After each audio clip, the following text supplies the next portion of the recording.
हमने यहाँ तक अभी तक हमने स्विच कर रहे थे। स्विच में आप लोगों ने VLAN, access port, trunk port, VLAN, inter VLAN routing, DTP, VTP, ये सब कर लिया है। स्विच के बारे में आपको बहुत सारी चीजें पता है कि भाई स्विच से हम क्या करवा पाते हैं, कैसे स्विच में पासवर्ड डलवाना है, कैसे उसका रिमोट एक्सेस लेना है।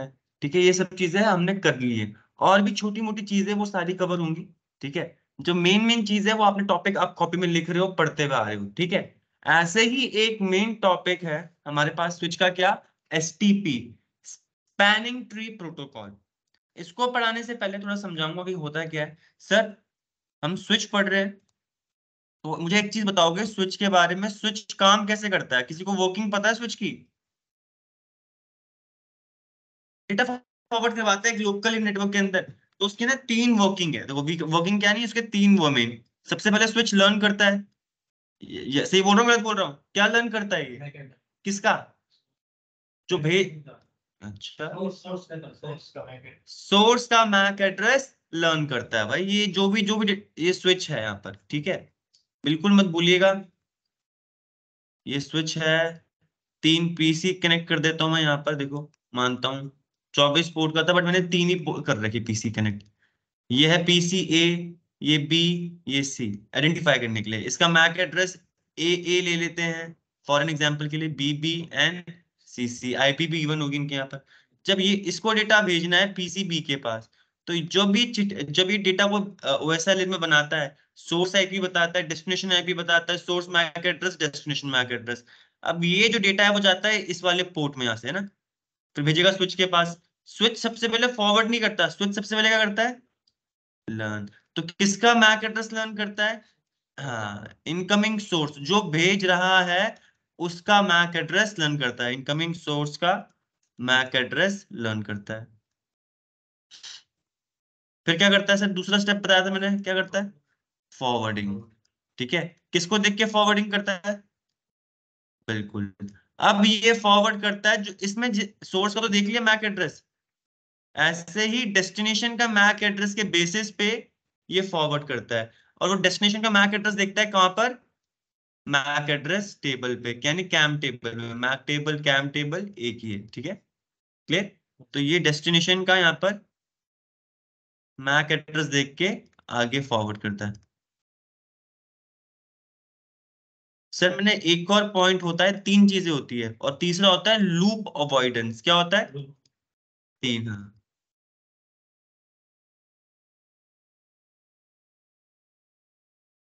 कभी कोई आपसे पूछेगा working off switch, sir switch हमेशा लर्न करता है इनकमिंग सोर्स का मैक एड्रेस, फॉरवर्ड करता है डेस्टिनेशन सोर्स के उसी चिट्ठी में जिसका डेस्टिनेशन होता है उसको देख के फॉरवर्ड करता है, और स्विच करता है लूप अवॉइड। लूप समझते हो? लूप क्या होता है?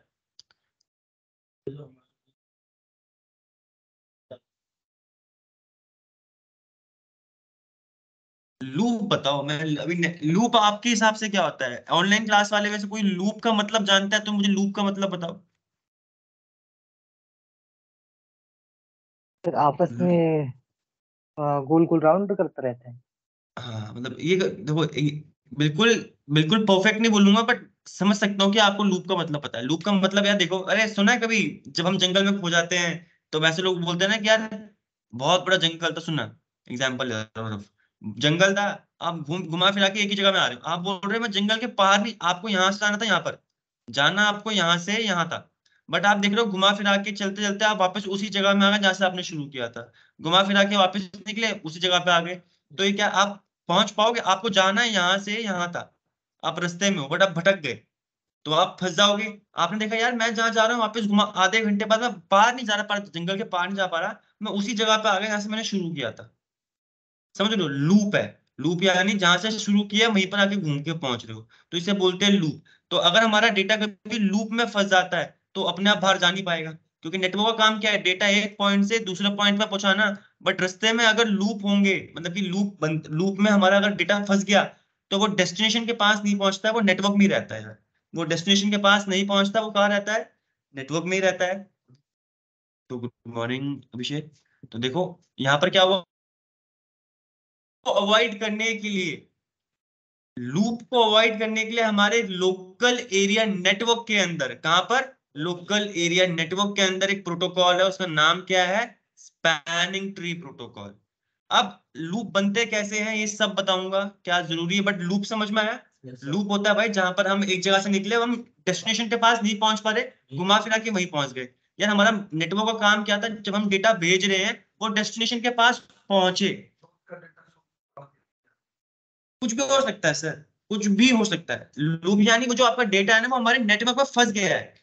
वो हमारे नेटवर्क में फंस गया तो देखो, नेटवर्क देखो, ये तो जंगल था, खाली जंगल तो कोई आएगा नहीं, बट बहुत सारे लोग जा रहे हैं इसमें से और ये डेटा हमारा इसी में घूम रहा है, तो कंजेशन भी बढ़ाएगा ना। एक बंदा ट्रैफिक से बाहर निकल ही नहीं पा रहा, उसकी वजह से और ट्रैफिक लगेगा, क्योंकि वो तो ट्रैफिक में है ही। जितने बंदे ऐड होते रहेंगे वो भी ट्रैफिक में फंसेंगे, प्लस जो फंसा हुआ है वो भी ट्रैफिक में पार्ट होगा। तो कंजेशन भी बढ़ता है ऐसे ऐसे डेटा की वजह से, जो डेस्टिनेशन के पास नहीं पहुंच पाता और नेटवर्क में अटका पड़ा होता है। वो कोशिश कर रहा है पहुंचने की, बट पहुंच नहीं पा रहा। तो जानेंगे लूप बनते कैसे हैं, लूप को कैसे स्पैनिंग ट्री हटाता है, और क्या क्या चीजें हैं जिनसे हमें लूप बचाना होता है, ठीक है। तो देखो, हम स्विच पे लूप हटाना सीख रहे हैं।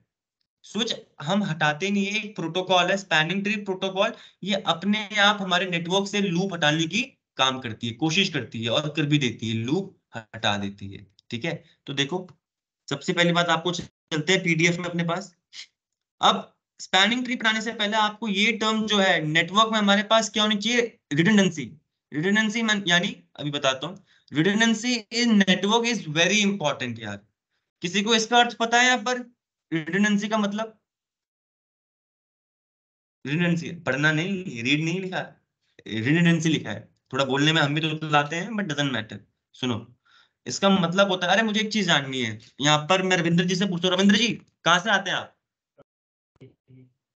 राजपुरा, ठीक है, चलो ठीक है। अब सुनो सर, वहां से यहाँ पर आने के कितने रास्ते हैं? पता नहीं, एक एक है, एक तो है, चलो ठीक है। अब अरे मैं चलो ये मानता हूँ, हम राजस्थान से दिल्ली आ रहे हैं, राजस्थान से बोल रहा हूँ, राजस्थान से दिल्ली आ रहे हैं। कितने आपके हिसाब से, एक रास्ता तो है भाई, लोग आते हैं ना नेशनल हाईवे, एक तो वो है, और भी रास्ते होंगे ना, छोटे मोटे पतले पतले। चलो एक रास्ता है, मैं बोलता हूँ अभी एक रास्ता है। अगर सर वो रास्ता यहाँ पर हमारा ब्लॉक हो जाता है, कोई धरना देने लग जाए, रास्ता टूट जाए, कुछ हो जाए, क्या आप वहां से यहाँ पर आ पाते हो? आप पाओगे? आप खुद सोचो, राजस्थान का, अगर आप बताना, अगर आपका एक ही रास्ता राजस्थान से यहाँ पर दिल्ली आने का, तो आप दिल्ली आ पाओगे अगर रास्ते में कुछ प्रॉब्लम आ जाए तो? नहीं आ पाएंगे। चलो ठीक है, प्रॉब्लम है ये, यानी अगर रोडों के नेटवर्क में, जो हमारा रोड्स के थ्रू हम कनेक्टिविटी पा रहे हैं एक सिटी से दूसरी सिटी में, एक ही रास्ता होगा, अगर वो बंद हो जाए तो हमारा जो ट्रैफिक है, यानी जो हम गाड़ी है, व्हीकल है, इंसान है, वो नहीं आ पाएंगे राजस्थान से दिल्ली। प्रॉब्लम है ये। अब भाई इसमें लॉस भी होगा कंपनी का, कि भाई वहां से कोई ट्रक वाली कोरियर कंपनी होगी, किसी का इमरजेंसी काम होगा, किसी की शादी होगी, वो उनका काम नहीं आ पाएगा, लॉस है ना सबका। सर ऐसे ही नेटवर्क में प्रॉब्लम है। अगर आपके नेटवर्क में आप तक आने के लिए एक ही रास्ता है, आप तक आने के लिए आपने नेटवर्क बना दिया, आपने रोडे बना दी, आपने केबल्स लगा दी फॉर एग्जाम्पल, बट एक ही रास्ता है, अगर वो रास्ता कभी बाय चांस खराब पड़ जाए, बंद हो जाए, तो आप क्या डेटा भिजवा पाओगे? नहीं। तो आप तक डेटा नहीं पहुंच पाएगा ना, आप भेज पाओगे बाहर किसी में। ये सब कुछ सोचने वाली बात है। अब सोचो, अमेजोन जैसी कंपनी है, अगर वो एक आधे घंटे के लिए भी भाई डाउन चली गई, नेटवर्क में इश्यू आ गया कि भाई उस तक डेटा नहीं पहुंचा पा रहे हम, एक ही रास्ता था, और वो उसका कोई फेलियर हो गया, कोई डिवाइस फेल हो गया, कुछ हो गया रास्ते में, कुछ ऐसा हो गया, एक ही रास्ता था, तो वहां पर क्या होगा? डेटा पहुंच नहीं पाएगा अमेजोन तक, अमेजोन को लॉस होगा। लॉस क्यों होगा? उसके पास कस्टमर की रिक्वेस्ट नहीं जा पाएगी, कस्टमर से पैसे नहीं ले पाएगी, कस्टमर को सामान नहीं पहुंचा पाएगी। तो बड़ी बड़ी कंपनियां भाई लॉस झेलती है। वो बोले कि जितने भी नेटवर्क इंजीनियर थे निकालो, 50 और फालतू नेटवर्क इंजीनियर डालो, बट मुझे ऐसा नेटवर्क चाहिए जो मेरा नेटवर्क कभी डाउन ना जाने दे। साफ सीधी बात। बोली जितना लॉस इन्होंने करवा दिया, उतने मैं 50 बंदों को और फालतू दूंगी, तब भी पैसे बचा लूंगी, बट मुझे ऐसे बंदे चाहिए जो काम कर पाए। वो तो बात की बात है। अब सुनो, तो नेटवर्क में हमारे पास क्या होनी चाहिए, मल्टीपल पाथ होने चाहिए। साफ मतलब क्या है, आप जब नेटवर्क बनाते हो ना, तो आप देखते हो कि सर एक पाथ होगा तो बहुत बढ़िया, देखो एक पाथ तो हमें चाहिए चाहिए, बट अगर कभी वो पाथ डाउन चले जाए, तो भाई हमारा पीसी ना डेटा सेंड कर पाएगा ना रिसीव कर पाएगा, प्रॉब्लम है। तो हम क्या करते हैं, हम नेटवर्क में मल्टीपल पाथ्स बनाते हैं, कि एक पाथ अगर कभी डाउन हो जाए तो दूसरे पाथ से हम फिर भी डेटा भेज पाए। सेम जयपुर से लेकर दिल्ली तक एक रास्ता नहीं है, और भी गुपचुप रास्ते होंगे जहां से लोग आते जाते होंगे, है ना। तो ऐसे ही होता है। तो एक रास्ता जो एक मेन रास्ता रहेगा जो फास्टेस्ट होगा, हाईवे, वो कभी डाउन चले जाए, तो हमारे पास और भी ऑप्शन होने चाहिए ताकि हमारे पास कनेक्टिविटी रहे। ऐसा ना हो कि वहां से यहाँ तक डेटा ना आ पाए और ना यहाँ से वहां पर जा पाए। हाँ, ये शॉर्टेस्ट पाथ था जरूर, बट पाथ था। कभी शॉर्टेस्ट पाथ फेल हो जाए तो जो नेक्स्ट बेस्ट पाथ होगा, जरूरी नहीं है वो शॉर्टेस्ट ही हो, पर मैं क्या बोल रहा हूँ, जो नेक्स्ट बेस्ट पाथ होगा वहां से डेटा जरूर आ पाए। तो लेट आए कोई दिक्कत नहीं, हम झेल लेंगे, बट डेटा जरूर आना चाहिए। ठीक है, ये मेन मोटिव है। तो जो मैं आपको बोल रहा हूँ रिडंडेंसी, इसका मतलब ही ये होता है मल्टीपल। इसका मतलब क्या होता है, multiple path in a network. ठीक है, तो देखो रिडंडेंसी हमारे नेटवर्क में ना बहुत एसेंशियल होती है। नेटवर्क सिर्फ बनाना नहीं होता, हमको रिडंडेंसी भी करवानी होती है, यानी मल्टीपल पाथ भी बनाने होते हैं। मल्टीपल पाथ बनाएंगे तो मैं पता है, एक देखो मल्टीपल पाथ है, 4 पाथ है मेरे पास, उनमें से एक टाइम पे सिर्फ एक ही मेन पाथ था, ये वाला मेन ऑल टाइम इसमें से डेटा जा रहा है। बट कभी अगर ये डाउन चले जाए, कभी अगर ये डाउन चले जाए, तो हमारे पास एक और रास्ता है जहां से हम डेटा भेज सकते हैं। 3 और रास्ते हैं, यहाँ से भेज देंगे, या तो यहाँ से भेज देंगे, या तो यहाँ से भेज देंगे, बट भेज जरूर देंगे। तो यही चीज हमें बनानी है नेटवर्क में, हमें क्या करना है, रिडंडेंसी प्रोवाइड करनी है।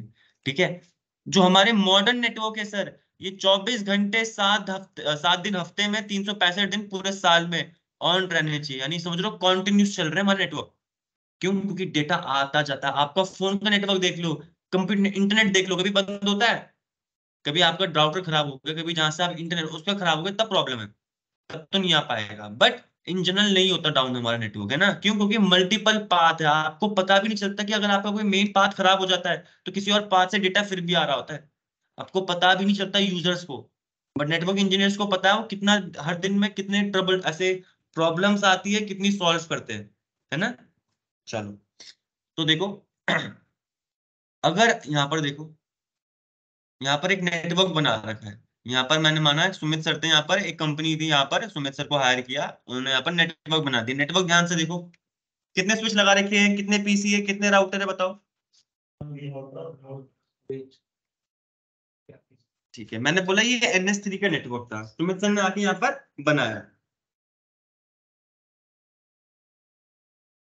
अब देखो सुमित सर ने काम क्या था यार, डेटा आना चाहिए और जाना चाहिए, ये काम था, इसी चीज के लिए सुमित सर आए। ये लो क्या क्या मैंने, देखो यहाँ पर ध्यान से, मैंने 4 स्विच पड़े हुए थे इनके पास, मैंने लगा दिए। ये PCA, ये PCB, ये C, ये D। अब मुझे अपनी कंपनी के अंदर डेटा भेजना है, मैंने माना मुझे PCA को PCD के पास डेटा भेजना है, तो कैसे डेटा जाएगा बताओ? पक्की बात? हाँ, फिर इस वाले के पास, फिर इस वाले स्विच के पास, इस वाले स्विच के पास, ऐसे करते करते यहाँ पहुंच जाएगा। मैंने पाथ बना रखे है ना, मैंने कनेक्टिविटी दे रखी है स्विच के बीच में। 100% जाएगा सर, A से D तक जाएगा, जाएगा। ठीक है, अब क्या हुआ यहाँ पर, डेटा जा रहा है, बहुत बढ़िया। अब सुनना, अब PCA को ऐसे ही इंटरनेट में कहीं डेटा भेजना है, PCA को इंटरनेट में कहीं डेटा भेजना है। तो देखो डेटा यहाँ पर स्विच के पास जाएगा, इस स्विच से स्पोर्ट में आएगा, स्पोर्ट से राउटर के पास जाएगा, क्योंकि इंटरनेट में भेजना है तो राउटर के पास ही भेजना होता है हमें। फिर राउटर भिजवा देगा इंटरनेट में जहां पर भी हमें डेटा भेजना था। ठीक है, डन। डेटा हमारा मतलब कनेक्टिविटी है, आपने नेटवर्क बनाया था, काम कर रहा है। डायग्राम मैं बताता हूँ, काम कर रहा था, कॉन्फ़िगरेशन IP वाईपी सब चल रही थी। अब यहाँ पर क्या हुआ, एक दिन यहाँ पर आपका ये वाला पोर्ट खराब हो गया, स्विच का ये वाला पोर्ट। अब देखो,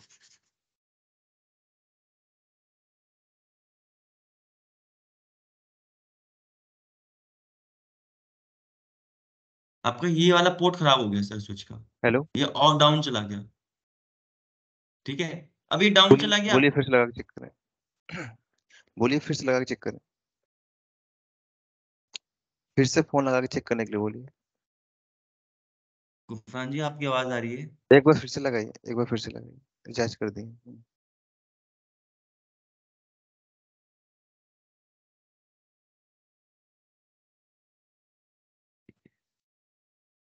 चलो देखो, PCA को डेटा भेजना था यहाँ पर PCB के पास। अब ये वाला पोर्ट डाउन चला गया, मैंने बोला खराब हो गया है। क्या डेटा भेज पाएगा PCA D के पास? नहीं भेज पाएगा, क्योंकि डाउन चला गया। हमारे पास एक ही रास्ता था, वो डेटा यहाँ पर भेजने की कोशिश करेगा, बट ये डाउन तो आगे भेज नहीं पाएगा। नेटवर्क बनाया था मैंने, ये डाउन चला गया। अब जब तक नेटवर्क इंजीनियर, जब तक प्रॉब्लम आई, जब ये बंदा बोलेगा मैं डेटा नहीं भेज पा रहा, फिर नेटवर्क इंजीनियर आएगा, चेक करेगा क्या गलती है, देखेगा यहाँ पर ये पोर्ट डाउन जाने का, फिर ठीक करेगा। तब तक ये नेटवर्क क्या रहा मेरा, डाउन रहा, तब तक ना पीसी ए के पास डेटा आ पाएगा ना पीसी बी के पास आ पाएगा। इनमें से ना इंटरनेट से कुछ डेटा भेज पाएगा इनके पास, ना ये भेज पाएंगे इंटरनेट में किसी के पास, ना ही किसी और ब्रांच के बंदे इन तक डेटा भेज पाएंगे, ना ही ये किसी और के पास डेटा भेज पाएंगे। तब तक ये डाउन रहेंगे जब तक नेटवर्क इंजीनियर आके यहाँ पर प्रॉब्लम सॉल्व नहीं करता। साफ सीधी बात। तो सर ये प्रॉब्लम थी कि यार ऐसे तो हमारे ही बंदे डाउन रहेंगे, ठीक तो हमें करना पड़ेगा, बट मैंने बोला कुछ एसेंशियल चीजें सर्विस चल रही थी इनके पास, तो ये तब तक डाउन रहेगी। तो ये चीज गलत है।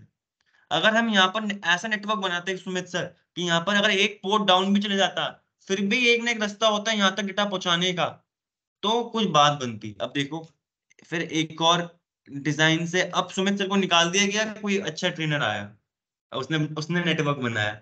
सुमित सर ने नेटवर्क बनाया था बट फेलियर हुआ, तब तक कंपनी का लॉस हो गया, उसके बाद तो भाई फिर कंपनी फिर ले ऑफ ही करती है। तो यहाँ पर देखो फिर एक और बंदा आया, उसने सेम नेटवर्क को ऐसे बनाया। अब ध्यान से देखो इसमें फर्क क्या पड़ा।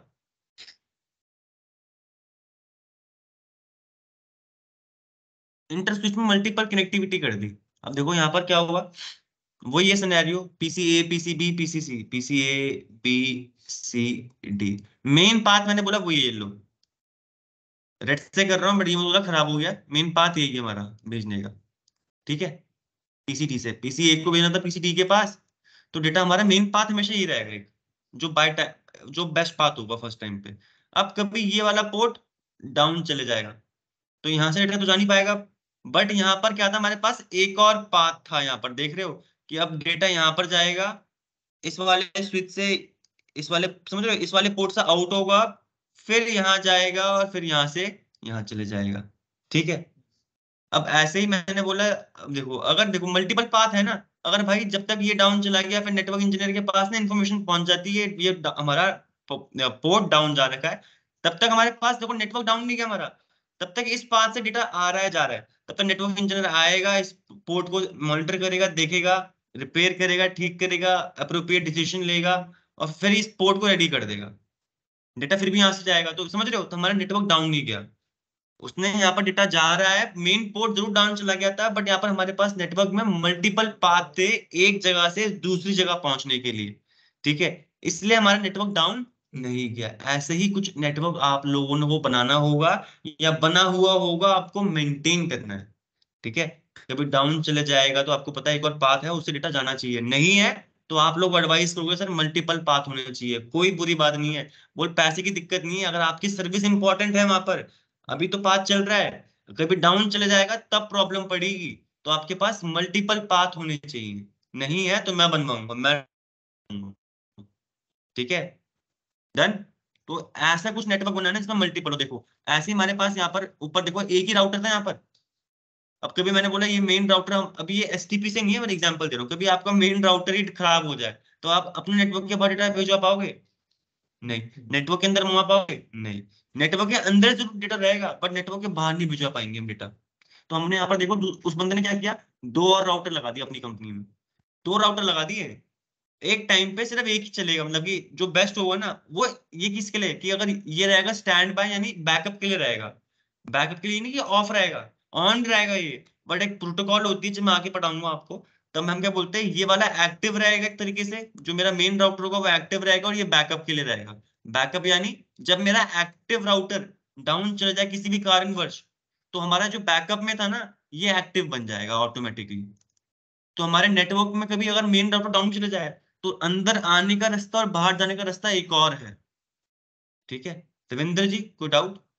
सर फर्स्ट वाले राउटर में अगर स्पीड डाउन होगी तो भी वो एक्टिव हो जाएगा दूसरा वाला राउटर, या फिर नहीं बिल्कुल ही 100% बैंडविथ नहीं जैसे नहीं एक्टिव? नहीं, नहीं स्पीड डाउन के सर बहुत सारे कंसेप्ट हैं, जो आप बोल रहे हो ना वो वाला हम्म, कंसेप्ट भी हम यूज करते हैं, हम्म, वो सीसीएनए में नहीं है। बट जो आप बोल रहे हो ना कि अगर आपका मेन राउटर में हम्म, स्पीड डाउन हो गई, तो हम क्या करते हैं, लोड बैलेंसिंग करवाते हैं। लोड बैलेंसिंग यानी दोनों राउटर से डेटा आ रहा है, हम्म, R1 से भी आ रहा है, R2 से भी आ रहा है, कुछ कुछ अमाउंट का आ रहा है, तो आपका स्पीड डाउन हो जाएगी, तो वहां पर वैसे पहली बात तो डिवाइड हो रखा है, आपको कुछ पार्ट, कुछ कुछ डेटा हमारे इस राउटर से आ रहा है, कुछ डेटा हमारे दूसरे राउटर से आ रहा है। बट सीसीएनए में हमारे पास, मैं आपको ये नहीं पढ़ाऊंगा, वो सीसीएनबी का कंसेप्ट है, जो सीसीएनए में पढ़ाते हैं हम बोलते हैं एक टाइम पे हमारे पास एक ही एक्टिव राउटर रहता है, चाहे डेटा स्लो है ज्यादा है, पोर्ट उसका एक्सेप्ट कर पाए ना कर पाए, वो उस राउटर की हेडेक है जब तक वो एक्टिव है। कभी ये राउटर डाउन चले जाए किसी भी कारणवश, पोर्ट खराब हो जाए या उसका रैम खराब हो जाए, कुछ भी खराब हो जाए, तो ये डाउन चला जाए, ऑटोमेटिकली जो बैकअप में राउटर था ना, अब वो स्टैंड बाय से हटके एक्टिव की जगह ले लेता है। वो बोलता है मैं हूं एक्टिव, तो अब सारा ट्रैफिक इसी राउटर से आएगा और सारा ट्रैफिक इसी राउटर से बाहर जाएगा। बट एक टाइम पे एक ही राउटर एक्टिव रहता है, और वही राउटर से आपका आपका मेन गेट वही है, मेन एग्जिट वही है। ठीक है, ठीक है Gufran ji. Okay sir, yes sir. अभी वो नहीं पढ़ाएंगे, जब वो राउटिंग कराऊंगा तब कंसेप्ट आएगा। अभी मेरा था topic STP, spanning tree protocol. तो उसको पढ़ाने के लिए हमारे नेटवर्क में क्या जरूरी है, मल्टीपल पाथ होने जरूरी है। स्पैनिंग ट्री नहीं है, इससे मल्टीपल पाथ होने से ना एक प्रॉब्लम होती है। मल्टीपल पाथ होना बहुत अच्छी बात तो है, बट हमारे लोकल एरिया नेटवर्क में एक प्रॉब्लम क्रिएट हो जाती है। हर सोल्यूशन से कुछ ना कोई प्रॉब्लम निकलती निकलती यार। तो वो प्रॉब्लम हमारी लूप थी। जब मल्टीपल पाथ होते हैं ना, तो लूप बन सकते हैं हमारे नेटवर्क में। एक लोकल एरिया नेटवर्क में जब अगर आप मल्टीपल पाथ बनाते हो, जैसे आपने भाई दिमाग लगाया, ताकत लगाया, आपने यहाँ पर केबल जोड़ दी एक दूसरे के साथ, है ना नेटवर्क मस्त चल रहा है आपका, बट यहाँ पर लूप बन जाते हैं सर। लूप दिखाऊंगा लूप कैसे बनते हैं, ठीक है। तो अभी स्टार्ट करते हैं। देखो जैसे कि अभी देखो एक डायग्राम है ये, ठीक है। इस डायग्राम को देखो, फिर टॉपिक भी बताऊंगा आपको। तो यहाँ पर बताओ, पहली बात, यहाँ पर मल्टीपल पाथ है एक पॉइंट से दूसरे पॉइंट तक पहुंचने के लिए, या फिर सिंगल पाथ ही? चलो ठीक है, ये PC1 है, ये PC3 के पास डेटा भेजना है इसके पास, ठीक है। डेटा यहाँ पर इस पोर्ट में गया, मैंने बोला इस पोर्ट से बाहर गया और यहाँ पहुंच गया, ठीक है। कभी हर टाइम एक ही मेन पाथ ही भेजेगा ये। कभी ये वाला पोर्ट डाउन चले जाता है, पोर्ट खराब हो गया, शट डाउन हो गया, कुछ भी हो गया, डाउन चला गया, तो यहाँ पर देखो एक और पोर्ट से रास्ता रास्ता देखो, यहाँ से डेटा इस पोर्ट में जाएगा, फिर इस पोर्ट से आउट करेगा रास्ता स्विच 2 के पास, स्विच 2 से स्विच 3 के पास, और फिर भी पहुंचा देगा। मल्टीपल पाथ है ना सर, बिल्कुल मल्टीपल पाथ है। हर पॉइंट से दूसरे पॉइंट तक मल्टीपल पाथ है। मतलब एक ले लिया आप, चाहे PC2 से PC3 के पास पहुंचा लो, या PC2 से PC1 के पास पहुंचा लो, सबके पास मल्टीपल पाथ है। तो देखो यहाँ पर क्या हुआ। अब मुझे आपसे एक चीज जाननी है, PC A को डेटा भेजना है। इसको उठा के कॉपी पेस्ट करते रहो।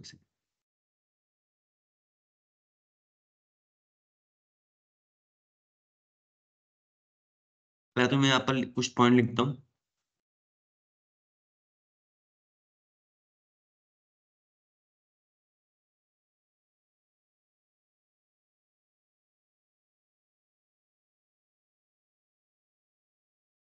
Redundancy in network is essential, ठीक है।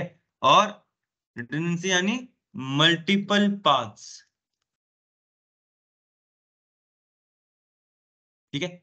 अब सर यहाँ पर देखो, एक टॉप, इसी के बाद रिडंडेंसी जब आ जाती है, एक प्रॉब्लम आती है, दैट इज ब्रॉडकास्ट स्ट्रॉम। ये ना एक टॉपिक है, और अभी आपको समझ में आएगा क्या मैंने बोला। ब्रॉडकास्ट का स्ट्रॉम, स्ट्रॉम जानते हो, तूफान। स्ट्रॉम होता है तूफान। ब्रॉडकास्ट का तूफान सुनाने वाला हूँ टॉपिक वो है। तो देखो डायग्राम से समझा पाऊंगा आपको स्टूडेंट्स,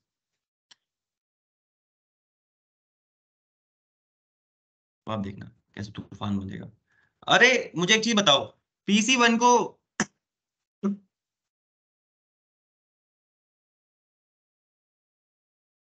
PC1 को डेटा भेजना है PC3 के पास, ठीक है। मैं यहाँ पर नेटवर्क दे रहा हूँ 192.168.1.0/24 का सर, ठीक है।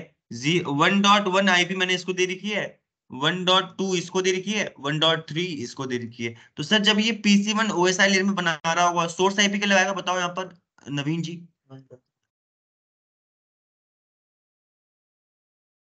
1.1 डेस्टिनेशन IP का लगाएगा।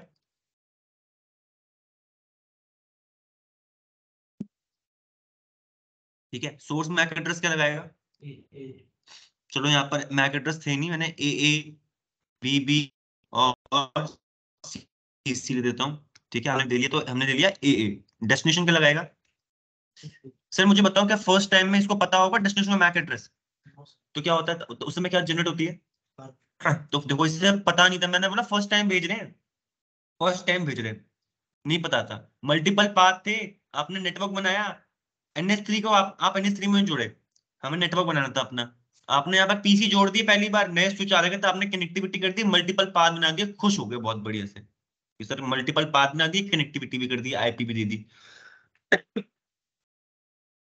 अब जब पहली बार PC1 डेटा भेजेगा, उसको मैक एड्रेस नहीं पता होगा PC2 का या PC3 का, किसी का नहीं पता होगा। तो यहाँ क्या जनरेट होती है हमारे पास, आर्प, है ना। तो सबसे पहले आर्प में क्या आएगा हमारे पास, आर्प में दो टाइप के मैसेज होते हैं, आर्प रिक्वेस्ट और रिप्लाई। रिक्वेस्ट क्या होती है हमेशा, चलो ठीक है, अब मुझे बताओ आप जो यहाँ पर आर्प का मैसेज जनरेट होगा सर, अब मैंने बोला तुरंत ये जो मैसेज था ऊपर वाला ये होल्ड में जाएगा, एक नया मैसेज जनरेट होगा आर्प प्रोटोकॉल की वजह से, ठीक है। सोर्स आईपी लगाया 1.1, इसमें भी डेस्टिनेशन आईपी लगाता है, क्या लगाएगा 1.3। सोर्स मैक एड्रेस लगाया, क्या लगाएगा, डेस्टिनेशन मैक एड्रेस क्या लगाएगा, हाँ 12 टाइम एफ। बिल्कुल सही बोला, बिल्कुल सही बोल रहे हैं सर, 12 टाइम एफ, ठीक है। तो ध्यान रखना, आर्क की रिक्वेस्ट हमेशा क्या होती है आपकी, आर्क की रिक्वेस्ट जो होती है हमेशा ब्रॉडकास्ट होगी, ठीक है। अब देखो यहाँ पर क्या हुआ, मैंने बोला यहीं पर इस पीडीएफ में आता हूँ, ये आर्क की रिक्वेस्ट थी, ये गई इस पर्टिकुलर पोर्ट पे, ठीक है। स्विच वापस लर्न करेगा, फॉरवर्ड करता है डेस्टिनेशन को देख के। अब डेस्टिनेशन क्या है हमारे पास यहाँ पर, ब्रॉडकास्ट है, तो यानी क्या करना चाहिए, इसे हर पोर्ट से आउट कर देगा। तो देखो इस पोर्ट से भी इसने मैसेज भेजा और इस पोर्ट से भी ये ब्रॉडकास्ट आगे फॉरवर्ड कर दिया, यानी डुप्लीकेट करके आगे भेज देगा हर पोर्ट से, डन है। अब जब इस पोर्ट के पास आर्क की मैसेज पहुंचेगा, वापस लर्न करता MAC address of incoming source, destination क्या होगा हमारे पास, सेम ये वाला होगा ना डेस्टिनेशन, ब्रॉडकास्ट करने के लिए बोल रहा है ये भी। तो क्या होगा, स्विच 2 के बाद जितने भी वो होंगे उनसे क्या कर देगा, ये ब्रॉडकास्ट कर देगा। समझ पा रहे हो ये क्या बोल रहा हूँ। ऐसी जो ये वाली रिक्वेस्ट आई थी यहाँ से इस तरफ से, थोड़ा कलर चेंज करता हूँ मैं इसका, अभी करता हूँ उनको। ऊपर वाली रिक्वेस्ट को हरा कर लेते हैं, ठीक है। मतलब सेम मैसेज है पर एक चीज दिखाना चाहता हूँ मैं आपको, और नीचे वाले को थोड़ा अलग कलर से कर लेते हैं। अब देखो, अब जो ये जो ब्लू वाले की इसकी भी ब्रॉडकास्ट मैसेज था, वो स्पोर्ट से आएगा, तो ये भी क्या करेगा, ब्रॉडकास्ट करेगा, इस port से यहाँ भेजेगा और यहाँ भेजेगा, यानी ब्लू वाला जो हमारा यह मैसेज था नीचे वाला सारा है, वो भी यहाँ पर जाएगा, है ना। अब देखो ब्रॉडकास्ट किसके लिए था, PC3 के लिए था ना, आर्क की रिक्वेस्ट। तो PC3 के पास तो यहाँ पर मैसेज पहुंच गया था, ब्रॉडकास्ट की रिक्वेस्ट आ गई थी, है ना, क्या बोलते हैं आर्क की रिक्वेस्ट मिल गई थी। तो ये रिप्लाई करेगा, इसने सीधा रिप्लाई किया, इसका रिप्लाई पहुंच जाएगा यूनिकास्ट में। जब रिप्लाई करेगा तो अपना बता के भेज देगा। बट यहाँ पर आप देख रहे हो, चीज देखना, ये जो ब्रॉडकास्ट के मैसेज है ना, ये रुकने नहीं वाले।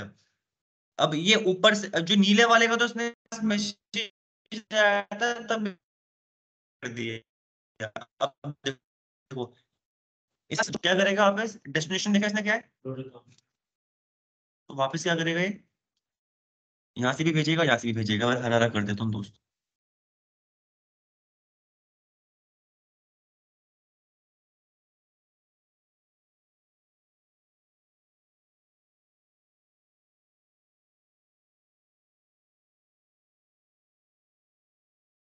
हरी वाली रिक्वेस्ट, ठीक है। अब देखो ये ब्रॉडकास्ट फैलती रहेगी। अब ऐसे ही नीली वाली जब रिक्वेस्ट इस वाले स्विच के पास आएगी तो क्या होगा, ये भी क्या करेगा, ये भी ब्रॉडकास्ट करेगा, डेस्टिनेशन को देख के यहाँ भी भेजेगा और यहाँ भी भेजेगा, है ना।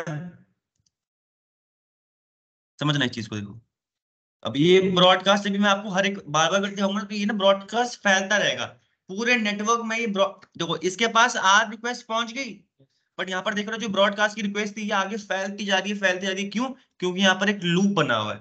आप देख पाओगे, अगर आप देख पाओ यहाँ पर, क्योंकि मल्टीपल पाथ थे, बट जो हमारे पैकेट है वो यहीं पर फंसे रह जाएंगे, इनके बीच में ब्रॉडकास्ट फैलता रहेगा, फैलता रहेगा, अपने आप कोई तरीका ही नहीं है इसको रोकने का। इसको बोलते हैं ब्रॉडकास्ट स्ट्रॉन्ग। तो अभी आपको देखने में तो इक्का दुक्का लग रहा है, बड़ी कुछ देर के बाद पता कैसे हो जाएंगे, देख पा रहे हो एरोज, इतने सारे हो जाएंगे कि आपका नेटवर्क कंजेस्टेड हो जाएगा। और ये तो सिर्फ एक फ्रेम था, ये तो एक आर्क की रिक्वेस्ट थी जो हजारों में बन गई अभी। उसके पास गया, उसने ब्रॉडकास्ट किया, उसने किया, उसके पास ब्रॉडकास्ट किया, तो एक के बाद एक के बाद एक के बाद इतने सारे ब्रॉडकास्ट फ्रेम आ जाएंगे कि आपके नेटवर्क की बैंडविड्थ कंज्यूम हो जाएगी। आप कोई रियल यूजर्स में डेटा भेज रहा होगा, ट्रैफिक दिख रहा है आपको, ट्रैफिक कितना ट्रैफिक पहले जा रहा है। किसी का एक मैसेज था, ब्रॉडकास्ट था, ब्रॉडकास्ट का मैसेज था, और वहां पर मल्टीपल पाथ थे, बट मल्टीपल पाथ आपके नेटवर्क में, लूप समझ रहे हो, सर्कुलर पाथ। तो घुमा फिरा के उसी सर्कल में घूमे जा रहे, घूमे जा रहा है, वो वहां से भेज रहा है, उसके पास ब्रॉडकास्ट हो रहा है, वो वहां भेज रहा है, उसके पास ब्रॉडकास्ट हो रहा है, तो ब्रॉडकास्ट चले जा रहे, चले जा रहे, चले जा रहे, चले जा रहे, चले जा रहे। तो ये प्रॉब्लम थी, इसी को बोलते हैं ब्रॉडकास्ट स्ट्रॉन्ग।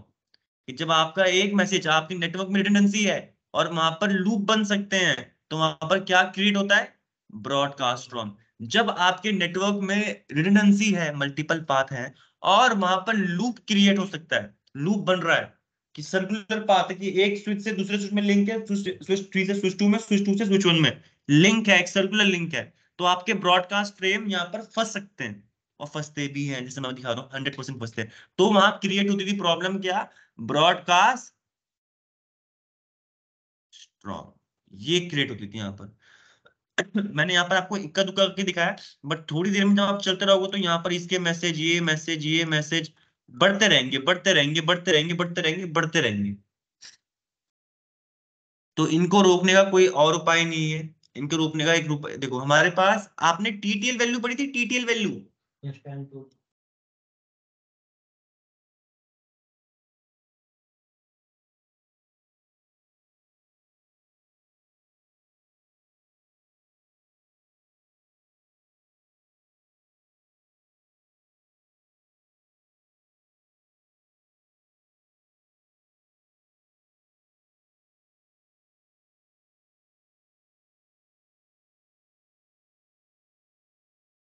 गाइस मेरी हेलो। आवाज आ रही है आपको?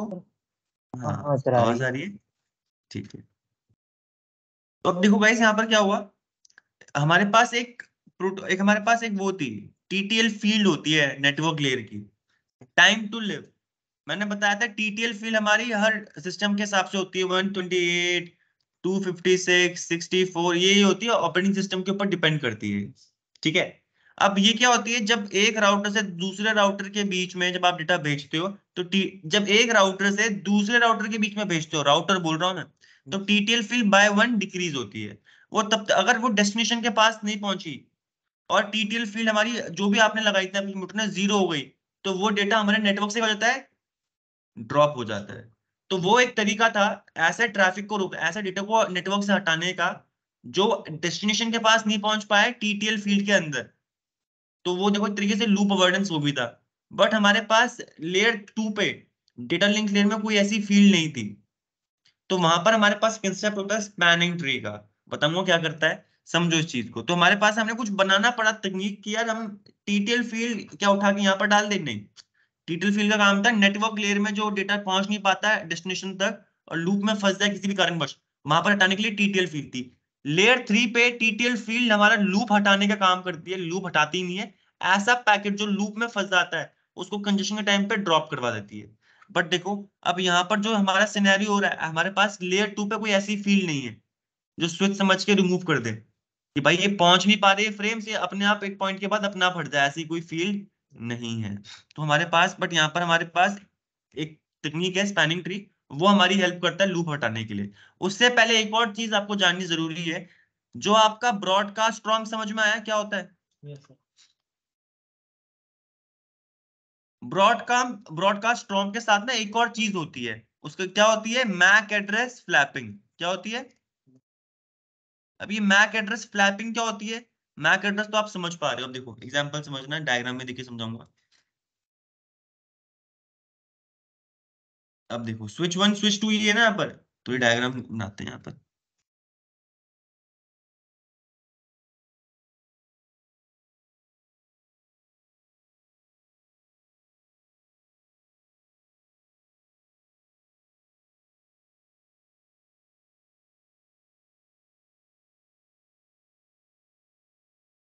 मैक एड्रेस टेबल बना रहा हूँ मैं, ठीक है, स्विच वन की।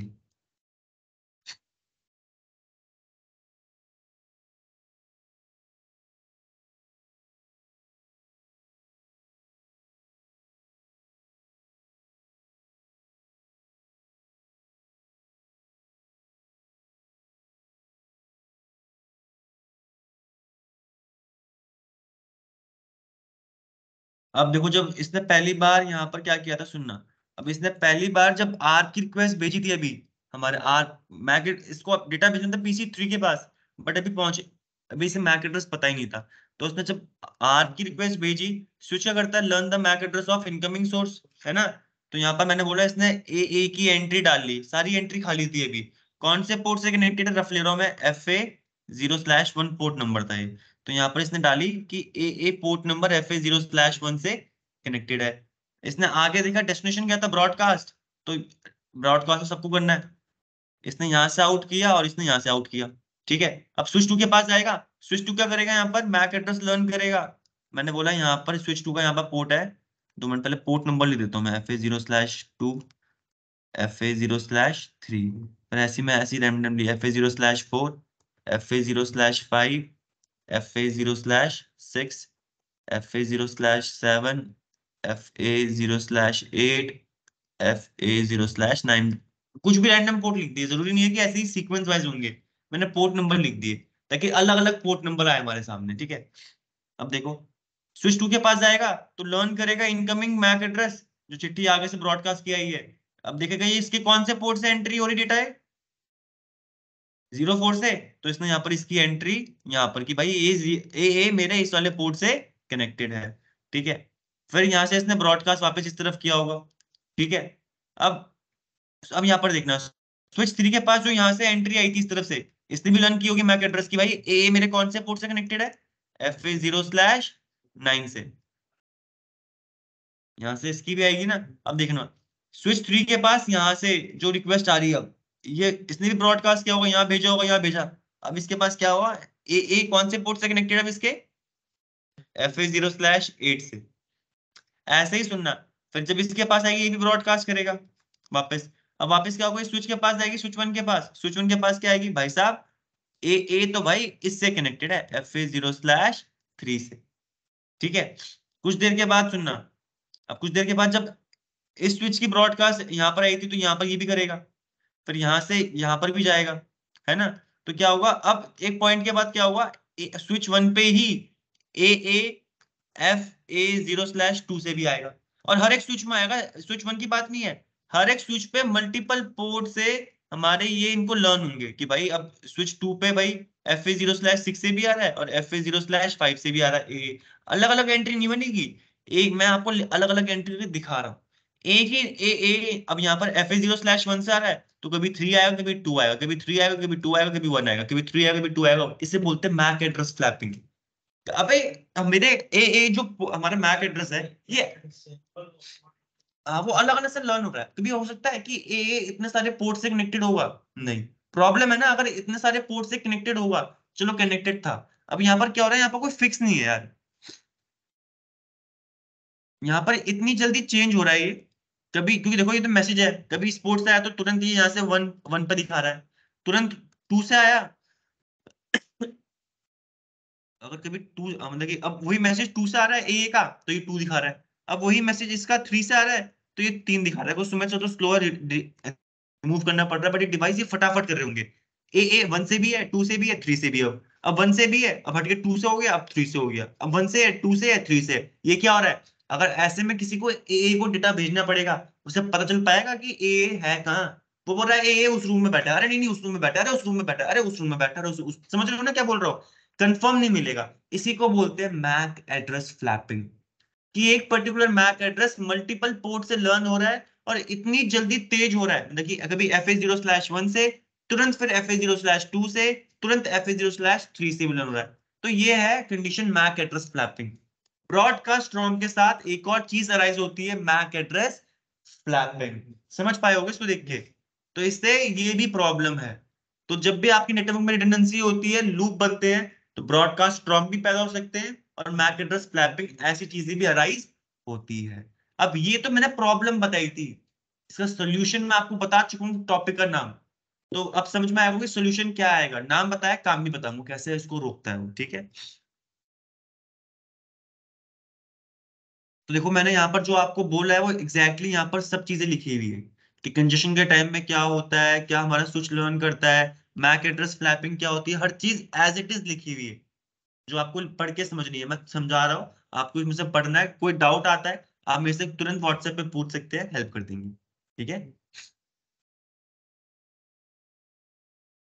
और यहाँ पर ये आर रिक्वेस्ट वाला जो मैंने आपको बताया था उसका भी पूरा एज इट इज यहाँ पर लिखा हुआ है, एज इट इज, एक एक वर्ड सेम होंगे। ठीक है, कुछ उसमें प्रॉब्लम नहीं होगी।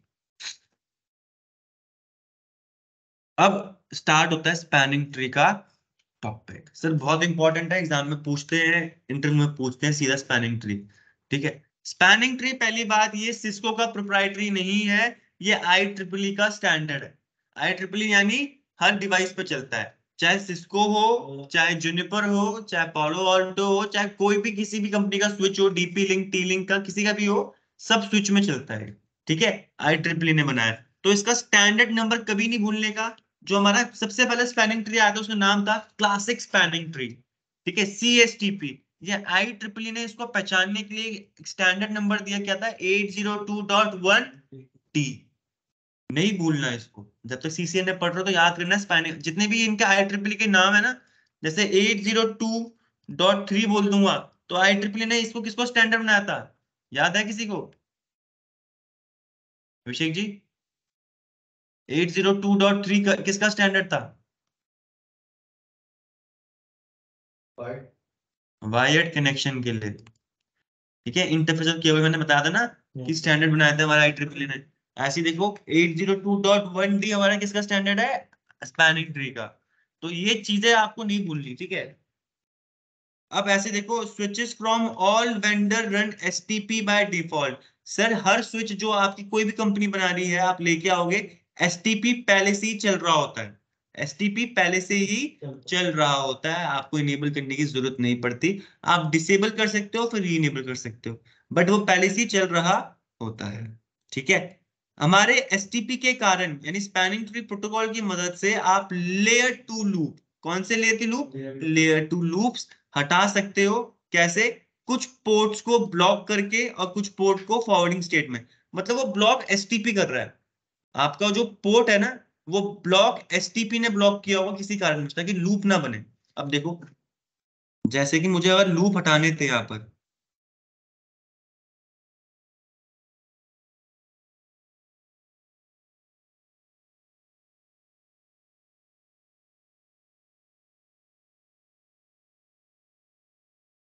अब देखिए सर, यहाँ पर प्रॉब्लम थी ना कि मल्टीपल पाथ है, आपने बना दिए, बनाने पड़ेंगे, मल्टीपल पाथ होने चाहिए। मैंने बोलता है एक टाइम पे एक मेन पाथ रहता है, डेटा उसी से जाता है, शॉर्टेस्ट पाथ से। ठीक है, उसी से जा रहा होगा। बट यहाँ पर क्या, हमने अगर जो हम हमारे पास मल्टीपल पाथ तो हमने बना रखे हैं, दिख रहे हैं, हम क्या करते हैं, STP इसमें भी चल रहा है, STP इसमें भी चल रहा है, STP इसमें भी चल रहा है। STP क्या करता है, STP क्या करता है, STP बता रहा हूँ सुनना, कुछ पोर्ट्स को फॉरवर्डिंग स्टेट में रखेगा, कुछ पोर्ट्स को फॉरवर्डिंग स्टेट में रखेगा। ठीक है। और कुछ पोर्ट को ब्लॉक स्टेट में कर देता है। उससे क्या होता है, अगर केबल कनेक्टिविटी है यहाँ पर, बट ये ब्लॉक हमने नहीं किया, ये STP ने ब्लॉक कराया है। तो अब यहाँ पर देखो, अगर जो पोर्ट ब्लॉक हो गया यहाँ पर क्या होगा, अगर यहाँ पर कोई ब्रॉडकास्ट का मैसेज आ रहा है तो वो यहाँ पर भी करेगा, तो वो यहाँ पर भी भेजेगा और यहाँ पर भी भेजेगा। बट यहाँ पर भेजने के बाद क्योंकि ब्लॉक पोर्ट है तो ये ट्रैफिक यहाँ से आगे जा नहीं पाएगा, ना ये भेज पाएगा, तो ये मैसेज यहीं पर रुक जाएगा। ठीक है। ऐसे अगर यहाँ से भी ब्रॉडकास्ट आ रहा है, वो यहाँ भेजने की कोशिश करेगा और ये पोर्ट ब्लॉक स्टेट में STP ने किया हुआ है तो आगे भेज नहीं पाएगा, तो हमारा ब्रॉडकास्ट यहीं रुक जाएगा। इसके बाद ना वो ये ब्रॉडकास्ट इसके पास जा सकता है ना यहाँ पर जा पाएगा। तो आप देख रहे हो, एक पोर्ट को इसने ब्लॉक कर दिया सिर्फ, मतलब हमारा STP क्या करता है, कुछ पोर्ट्स को ब्लॉक कर देता है, कुछ पोर्ट्स को फॉरवर्डिंग स्टेट में रखता है ताकि वहां पर क्या क्रिएट ना हो, लूप क्रिएट ना हो। नेटवर्क में आप मल्टीपल पाथ जरूर बनाओगे बट STP अपने आप कुछ पोर्ट्स को ब्लॉक कर देगा।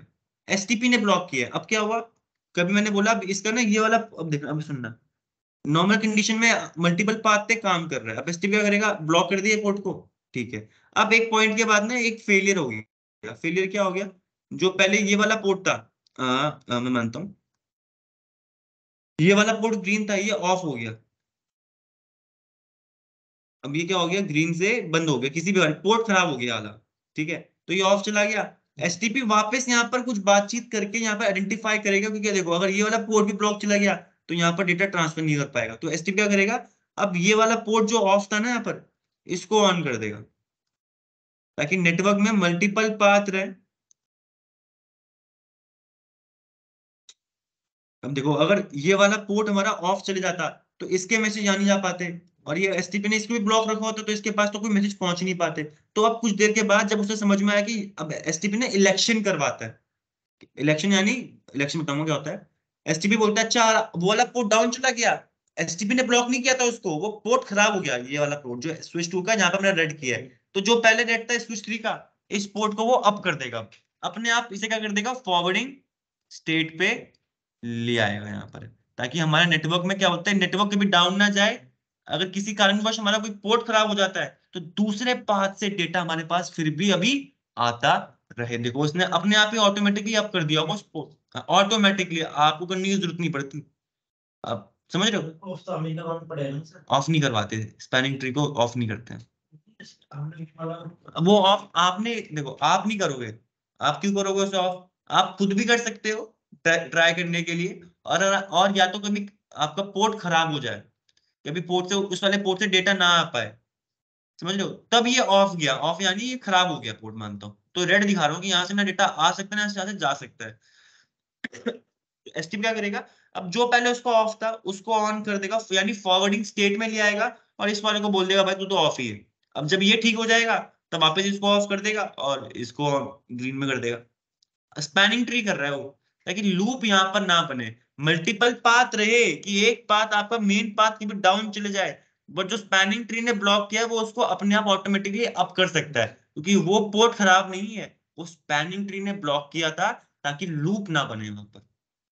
और देखो अगर मैंने ये रास्ता, लूप कब बनेगा, जब पूरा सर्कल होगा। मैंने बोला स्पैनिंग ट्री कर रहा है एक पाथ रिश्ते को, पूरा कट गया वो तो, मतलब कि वो अब ऐसा छोड़ रहा है, वो लूप बनने दे नहीं रहा, इतना पार्ट को उसने ऑफ करा हुआ ताकि लूप बने ही ना, डेटा पूरा यहाँ से घूम के वापस यहाँ पर ना मिले। उसने इतना पार्ट जो यहाँ पर छोड़ा हुआ है, यानी जो पोर्ट बंद करा हुआ है, ताकि पूरा लूप ना बन पाए। समझ में आ रहा है Ravindra ji, Gufran ji, Avdhesh, Ravi sir? Sir sir ये एसटीपी जो है लर्निंग काम ही करता होगा सर, क्योंकि कैसे पता चलेगा कि सेम डाटा है। हाँ बिल्कुल बिल्कुल सर, ये लर्न भी करता है सर। ये एसटीपी का ना पहले ब्लॉक करने से पहले आइडेंटिफाई करता है कि भाई कहाँ कहाँ लूप बनते हैं, तो वो लर्निंग का प्रोसेस आएगा सर। अभी बताऊंगा पूरा। एसटीपी छोटा कंसेप्ट नहीं है, बहुत बड़ा कंसेप्ट है और इम्पोर्टेंट है। ठीक है, इतना समझ में आया अवधेश जी? जी सर। चलो, आगे कंटिन्यू करते हैं। तो एसटीपी हमारा 802.1d है, IEEE का, और सारे वेंडर पे चलता है। लेयर 2 लूप हटाता है, कैसे हटा रहा है, कुछ पोर्ट्स को ब्लॉकिंग स्टेट में रख के, ताकि वहां पर क्या हो जाए, ब्लॉकिंग स्टेट यानी उन पोर्ट को डिसेबल कर देगा इस तरीके से, ताकि वहां से नॉर्मल ट्रैफिक ना आ पाए ना जा पाए, सारे पोर्ट्स को नहीं, कुछ पोर्ट्स को। और वो ऐसे पोर्ट होते हैं कि नेटवर्क आपका डाउन ना जाए, बट जो मल्टीपल पाथ है जिनसे लूप बन रहा है उनमें से किसी एक पोर्ट को ब्लॉक करके, ठीक है। और दीज इंटरफेस जो उसने ब्लॉक करे हुए वो एक तरीके से बैकअप इंटरफेस होते हैं, कि कभी कोई फॉरवर्डिंग इंटरफेस आपका जो करंटली एक्टिव है वो फेल हो जाए या डाउन चले जाए, तो जो बैकअप में इंटरफेस है ना वो अप हो जाए, वो स्पैनिंग ट्री अपना अप कर देगा वो समझेगा जरूर। अभी बताऊंगा समझता कैसे है, बहुत इजी कंसेप्ट है वो भी। जो इंटरफेस आपके फॉरवर्डिंग स्टेट में होते हैं, दो स्टेट है, एक तो फॉरवर्डिंग स्टेट है और क्या दूसरी, ब्लॉकिंग स्टेट। एक्चुअली बहुत सारी स्टेट है, एक एक करके बढ़ेंगे, फॉरवर्डिंग स्टेट और ब्लॉकिंग स्टेट। तो देखो जो स्टेट आपकी फॉरवर्डिंग है वो नॉर्मली बिहेव करती है, यानी नॉर्मल ट्रैफिक सेंड भी करती है और रिसीव भी करती है, नॉर्मल ट्रैफिक सेंड भी करती है और रिसीव भी करती है। और जो आपकी ब्लॉकिंग स्टेट में है वो सिर्फ सेंड और रिसीव करती है, क्या, एसटी जो हमारे स्पैनिंग ट्री के ना मैसेज होते हैं।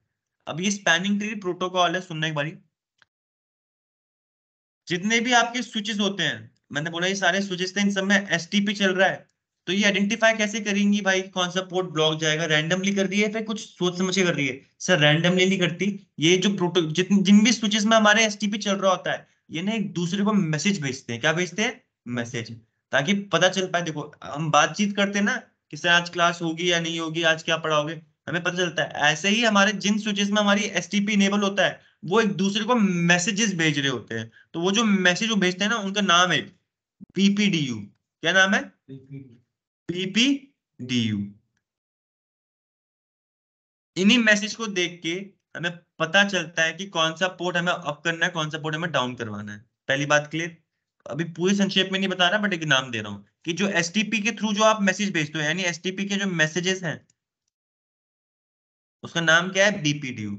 सर, जो पोर्ट आपके ब्लॉक स्टेट में एसटीपी करता है, उससे नॉर्मल ट्रैफिक ना आता है ना जाता है, बट वहां पर क्या बताया गया है, यहाँ पर ये सेंड और रिसीव करता है क्या? सिर्फ एसटीपी के मैसेज, ताकि पता चल पाए कि ये पोर्ट, अब एक पोर्ट ब्लॉक था स्टार्टिंग में, मैंने बोला एक पोर्ट आपका ब्लॉक था, अगर यहाँ से एसटीपी के मैसेज नहीं आएंगे, ना जा पाएंगे, तो पता तो नहीं चल पाएगा इसको कि भाई मुझे अप जाना है, डाउन जाना है। तो एसटीपी के मैसेजेस देख के से पता चलता है कि तो वो ब्लॉक में ही रहना है या तेरे को फॉरवर्ड में आना है। तो नॉर्मल ट्रैफिक तो नहीं जाता, बट जो एसटीपी के मैसेजेस हैं वो जरूरी रिसीव करता है, ठीक है, हर पोर्ट, ठीक है। अब सर, बीपीडीयू की फुल फॉर्म क्या लिखी हुई है यहाँ पर? ब्रिज प्रोटोकॉल डेटा यूनिट, यानी जो एसटीपी मैसेज भेज रहा है वो बीपीडीयू है। बीपीडीयू की फुल फॉर्म क्या है? Bridge protocol data unit. Sir देखो, यहाँ पर ब्रिज टर्म यूज हो रहा है, ये ब्रिज एक्चुअली यहाँ पर नाम नाम यूज कर रहे हैं, बट बात किसकी हो रही है? स्विच की। आपको पता है पहले हब आया था, फिर ब्रिज आया था, फिर स्विच आया था। बस नाम यूज कर रहे हैं, कोई ब्रिज हमारे यहाँ पर लगता नहीं है, सिर्फ नाम यूज कर रहे हैं, सिर्फ नाम। 100% श्योर, ऐसा नहीं कि कोई ब्रिज लगाना पड़ेगा हमें नेटवर्क में, नहीं, सिर्फ नाम ही आ रहा है, वो भी मैसेजेस में आ रहा है। डन है। यहाँ पर लिखा हुआ है स्पैनिंग ट्री प्रोटोकॉल, तो ये टर्म ब्रिज यूज करता है, बट हमारे जो मॉडर्न नेटवर्क है वहां पर ब्रिज हम यूज नहीं करते। उसका मतलब क्या? हमारा ब्रिज का मतलब क्या एक्चुअली? स्विच, ठीक है। ब्रिज हमारे नए मॉडर्न नेटवर्क में यूज नहीं करते हैं, स्विच ने हर चीज को केपेबल बना दिया है। तो एसटीपी का आप कुछ वर्किंग बता रहे हैं सर, एसटीपी काम कैसे करता है उसके बारे में बातें हो रही है। आपको समझ में आ गया, एसटीपी की वजह से कुछ पोर्ट फॉरवर्डिंग स्टेट और ब्लॉकिंग स्टेट में चले जाते हैं। तो अब वही बता रहा है कि ये फॉरवर्डिंग स्टेट और क्या क्या जो पीछे बिहाइंड द स्क्रीन काम चल रहा है उसके बारे में बता रहा है। तो देखो, by selecting which port are forwarding and which port are blocking, STP यहाँ पर एक सिंगल पाथ क्रिएट कर रहा है to end from each point in the network. Loop क्या था? सर्कुलर पाथ था। जब मैंने बोला लूप, ऐसा ये लूप नहीं बनेगा, एक तरीके से सिंगल पाथ ही होगी। यहाँ पर गया, यहाँ पर रुक गया, सिंगल पाथ ही है ना, ये घूम के वापस यहाँ पर इसमें तो नहीं मिल जाएगा। तो एसटीपी से क्या होता है, हमारे यहाँ पर कुछ पोर्ट्स को फॉरवर्डिंग स्टेट में रखते हैं, कुछ पोर्ट को ब्लॉकिंग स्टेट में रखते हैं। इससे यहाँ पर लूप अवॉइड होता है। कैसे? वहां पर एक सिंगल पाथ बन जाता है एसटीपी की मदद से। जो मेन पाथ है वो सिंगल पाथ, कभी आपका मेन पाथ डाउन चले जाए तो उसके पास बैकअप पाथ है, अब वो आपके मेन पाथ को ऑफ करेगा, बैकअप पाथ को ऑन कर देगा, भाई अब तुम डेटा बैकअप पाथ से भिजवाने का है, ठीक है। तो सर, कौन से पोर्ट को फॉरवर्डिंग में करना है, कौन से पोर्ट को ब्लॉक करना है, उसके लिए कुछ सेट ऑफ प्रोसेस है जो एसटीपी यूज करता है डिटरमाइन करने के लिए कौन कौन से पोर्ट को फॉरवर्डिंग में करना है, कौन से पोर्ट को ब्लॉकिंग में करना है। कुछ सेट ऑफ प्रोसेस है, वो प्रोसेस जानेंगे कैसे करता है वो। जिस भी स्विच में हमारे एसटीपी इनेबल होता है, वो मैंने बताया था, बातचीत करते हैं, बातचीत मैसेज में फॉर्म में करते हैं। तो कौन से मैसेज भेजते हैं अभिषेक जी? बीपीडीयू। तो सर, ये जो बीपीडीयू है जो सबसे पहले मैसेज भेजता है हर स्विच, वो बोलता है हेलो बीपीडीयू। तो सबसे पहले मैंने बोला, मैंने स्विच लेके आया, मल्टीपल पाथ कनेक्टिविटी बनाई यहाँ पर।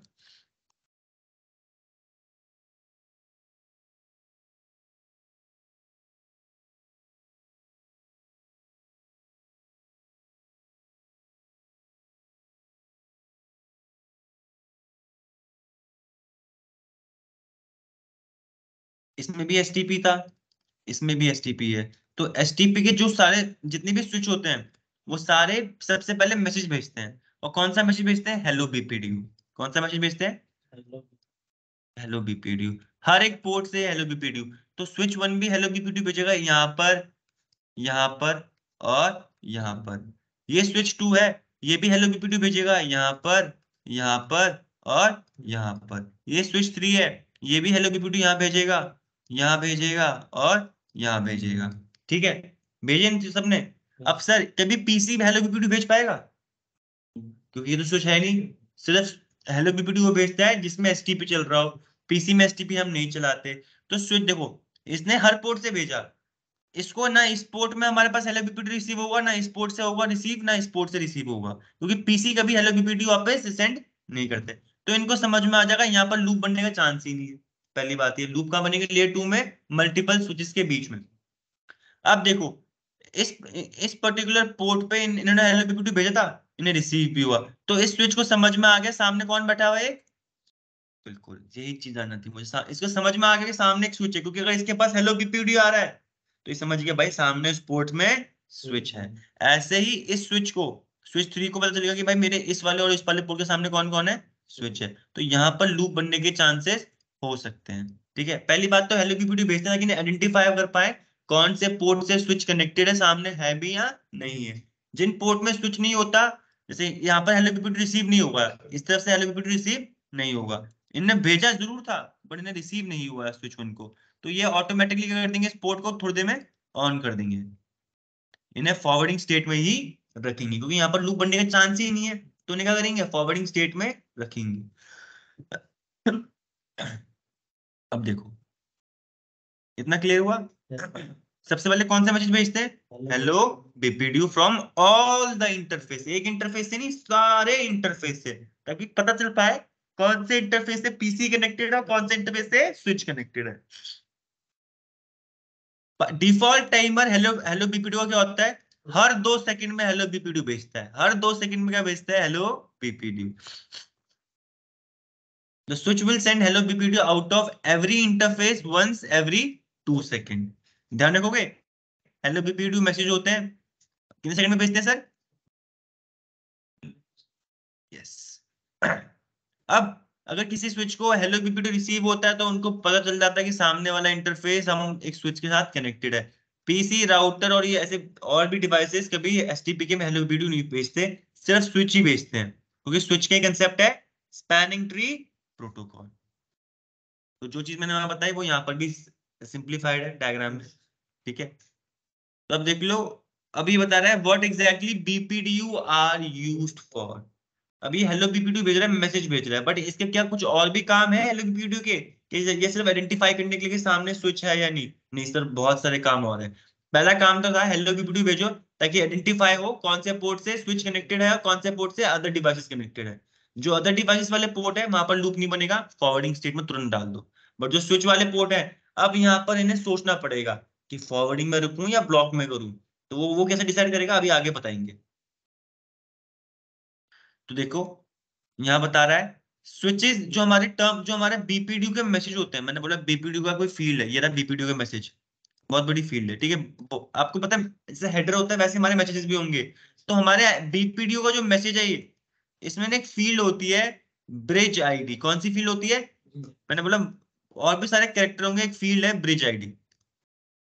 ठीक है, जो आपको ध्यान रखनी क्या है, ब्रिज आईडी। यहां से लेके यहां तक इसका पूरा मैसेज था, उसमें एक फील्ड है कौन सी, ब्रिज आईडी। सबसे पहले आपका, सबसे पहले हेलो बीपीडीओ गए, अब सबसे हेलो बीपीडीओ के तुरंत बाद क्या होता है, इलेक्शंस होते हैं। क्या होते हैं हमारे पास, इलेक्शन मतलब क्या होता है, चुनाव। अब चुनाव से एक चीज इलेक्ट होती है, कोई या तो कोई सीएम बनेगा तो कोई पीएम बनता है। ऐसे ही यहाँ पर एसटीपी में यहाँ बनता है रूट ब्रिज। सुनना कठिन नहीं है, सबसे पहले इलेक्शन होता है किसके लिए, रूट ब्रिज। देखो वैसे तो कोई बोलता नहीं, मैं बोलता हूँ एक तरीके से याद रखने के लिए, कौन है किंग हमारे में से जिसके सारे पोर्ट हमारे फॉरवर्डिंग में रहेंगे। रूट ब्रिज का एक भी पोर्ट ब्लॉक स्टेट में नहीं जाता, रूट ब्रिज का एक भी पोर्ट ब्लॉक स्टेट में नहीं आता। तो सबसे पहले आइडेंटिफाई करते हैं हमारे नेटवर्क में, चाहे 50 नेटवर्क का स्विच हो चाहे कितने का भी हो, एक ही रूट ब्रिज बनता है, एक ही रूट ब्रिज बनता है। और रूट ब्रिज के सारे पोर्ट कौन सी स्टेट में होते हैं, फॉरवर्डिंग स्टेट में होते हैं। तो देखो हेलो बीपीडीयू भेजा, तो हेलो बीपीडीयू में एक फील्ड है ब्रिज आईडी, इसी ब्रिज आईडी को देख के हमें हमारे नेटवर्क में कौन मिलता है, रूट ब्रिज। ठीक है, तो देखो अब ये आइडेंटिफाई कैसे करता है कौन बनेगा रूट ब्रिज, जो ब्रिज आईडी है ना, जिस भी स्विच की, जिस भी स्विच की सबसे लोएस्ट ब्रिज आईडी होती है वो क्या बन जाता है हमारा, रूट ब्रिज। जिस भी ब्रिज की सबसे लोएस्ट ब्रिज आईडी होती है वो बन जाता है हमारा रूट ब्रिज। सबसे पहले इलेक्शन हमारा रूट ब्रिज का, एक एक करके पढ़ाऊंगा, आराम से पढ़ाऊंगा, जल्दी नहीं पढ़ाना। ठीक है, रूट ब्रिज के सारे पोर्ट हमारे कौन सी स्टेट में बताया मैंने भी, फॉरवर्डिंग स्टेट में। और अदर स्विचेस इनके पास एक ना एक रास्ता तो होना ही चाहिए रूट ब्रिज तक पहुंचने का। रूट ब्रिज की पहली बात, सारे पोर्ट फॉरवर्डिंग स्टेट में होते हैं, और जितने भी स्विच हमारे नेटवर्क में उनके पास एक ना एक बात तो भाई होना ही चाहिए हमारे रूट ब्रिज तक पहुंचने के लिए। किसी के पास ऐसा ना हो कि 23rd स्विच है उसके पास ऐसे कोई पोर्ट ही नहीं है जो हमारे रूट ब्रिज तक डेटा पहुंचा पाए, ऐसे नहीं होना चाहिए। यानी उसके पास कोई ना कोई पाथ होना चाहिए जो हमारे रूट ब्रिज तक डेटा पहुंचा पाए, तभी रूट ब्रिज सिलेक्ट करते हैं। रूट ब्रिज के दो काम है, एक तो यहाँ पर सारे पोर्ट, रूट ब्रिज का मेन ही काम है क्या, सारे जितने भी स्विच है ना उनके पास एक ना एक रास्ता होना चाहिए रूट ब्रिज तक पहुंचने का, एक रास्ता, मल्टीपल नहीं, एक रास्ता। ठीक है, तो हेलो बीपीडीयू फील्ड में हमारे पास एक टर्म है, बहुत बार रिपीट कर रहा हूं ताकि दिमाग में बैठे, ब्रिज आईडी। ब्रिज आईडी से इलेक्ट होता है हमारा रूट ब्रिज। ठीक है, और कौन कौन बनता है रूट ब्रिज जिसकी क्या होती है सबसे लोएस्ट? ठीक है, अब देखो ये, देखो इसके आगे और भी फील्ड्स होंगी बट मेरे को बाकी फील्ड से मतलब नहीं, मुझे सिर्फ ब्रिज आईडी वाली फील्ड से मतलब था। तो देखो ब्रिज आईडी जो फील्ड थी हमारी बीपीडीयू के अंदर, उसमें दो चीजें होती थी स्टार्टिंग में, जब हमने एसटीपी बनाया था ना पहले के टाइम पे, तब दो फील्ड थी ब्रिज आईडी के अंदर भी। बीपीडीयू इतना बड़ा है, उसके अंदर एक फील्ड थी ब्रिज आईडी। अब मैंने बोला जो ब्रिज आईडी है उसके अंदर भी दो हिस्से हैं, ब्रिज आईडी भी दो हिस्सों से बनती है, तो कौन कौन से हिस्से हैं? बिल्कुल, ब्रिज प्रायोरिटी और मैक एड्रेस। सिर्फ बाय डिफॉल्ट हमारे जितने भी स्विच होते हैं, बाय डिफॉल्ट हर स्विच की ब्रिज प्रायोरिटी एक फिक्स नंबर होती है, वो नंबर है 32768। हर एक स्विच की bridge priority by default same रहती है, आप इसको चेंज कर सकते हो। ठीक है, अब सुनना, एक है फील्ड ब्रिज प्रायोरिटी, एक है मैक एड्रेस। अब अगर आप देखोगे यहाँ पर ब्रिज प्रायोरिटी कितने बिट की नंबर है, 2 की पावर 16 क्या होती है बता दो, कॉपी में लिखा हुआ देखो, अपनी लास्ट कॉपी लिखा हुआ है लास्ट पेज में, 2 की पावर 16, गलत। कोई है 2 की पावर 16 मुझे बता सकता है? गूगल करो, कुछ भी करो, मुझे बताओ आंसर।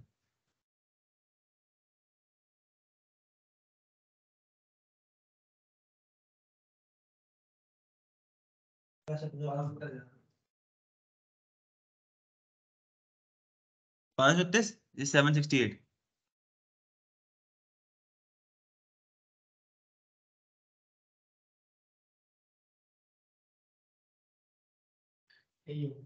बिल्कुल सही है। ऐसा कैसे हो सकता है, 32768 नहीं है? 65536। अच्छा 65,000, अच्छा सॉरी सॉरी सॉरी, 2 की पावर 16, 16 बिट है, हाँ 2 की पावर 15, सॉरी 2 की पावर 15, मेरी गलती, 2 की पावर 15 निकालो, 65,000 नहीं, 2 की पावर 15। हाँ, बत्तीस क्योंकि सात सौ 16 बिट है, जीरो जीरो वाली बिट फिर कितनी बिट हो जाएगी इन टोटल? 15, देखिए 0 से लेके 15 तक, इन टोटल 16 बिट्स हो गई वो, है ना? तो वहां पर हमारी वैल्यू क्या आ गई यहाँ पर 32768। तो 2 की पावर, समझ रहे हो ये क्यों बना होगा, कि सारे बिट प्रायोरिटी सेम क्यों होती है?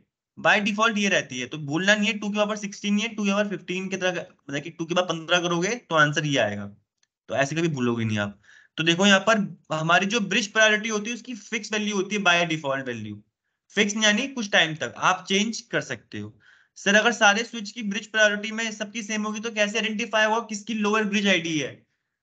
या तो अगर आपकी ब्रिज प्रायोरिटी आपने मैन्युअली चेंज कर दी, किसी गिरा दी, तो वो उसकी लोएस्ट बन जाएगी। अगर सभी स्विचेस की, मैंने बोला यहाँ पर जो मेरे डायग्राम में स्विचेस थे, सबकी ब्रिज प्रायोरिटी बाय डिफॉल्ट 32768 है, इसकी भी है, इसकी भी है, और इसकी भी है ना? तो सर कैसे आइडेंटिफाई होगा कौन से लोअर ब्रिज आईडी है? सर उसके आगे देखो, ब्रिज आईडी अभी कंप्लीट नहीं हुई, आपके यहाँ पर 48 बिट का क्या होता है, मैक एड्रेस। सर हमारे स्विच के पास, अब बोलोगे सर स्विच के पास मैक एड्रेस कैसा होता होगा? सर स्विच के पास ना देखो, हर पोर्ट के पास अपना अपना मैक एड्रेस तो होता है, डिफरेंट होगा मैक एड्रेस, बट स्विच के पास एक होता है, हर स्विच के पास क्या होता है, एक बेस मैक एड्रेस जो एक ही होता है। स्विच 1 के पास भी अपना बेस मैक एड्रेस होगा, स्विच 2 के पास भी अपना मैक एड्रेस होगा, एक सिंगल मैक एड्रेस होगा, और स्विच 3 के पास भी सिंगल अपना क्या होगा, बेस मैक एड्रेस। तो वो जो बेस मैक एड्रेस होगा उससे आइडेंटिफाई करेंगे कौन सा स्विच क्या है, लोअर। ठीक है, क्लियर है इतना? तो देखो अगर आपकी, सबसे पहले चेकिंग क्या होती है हमारी, ब्रिज प्रायोरिटी।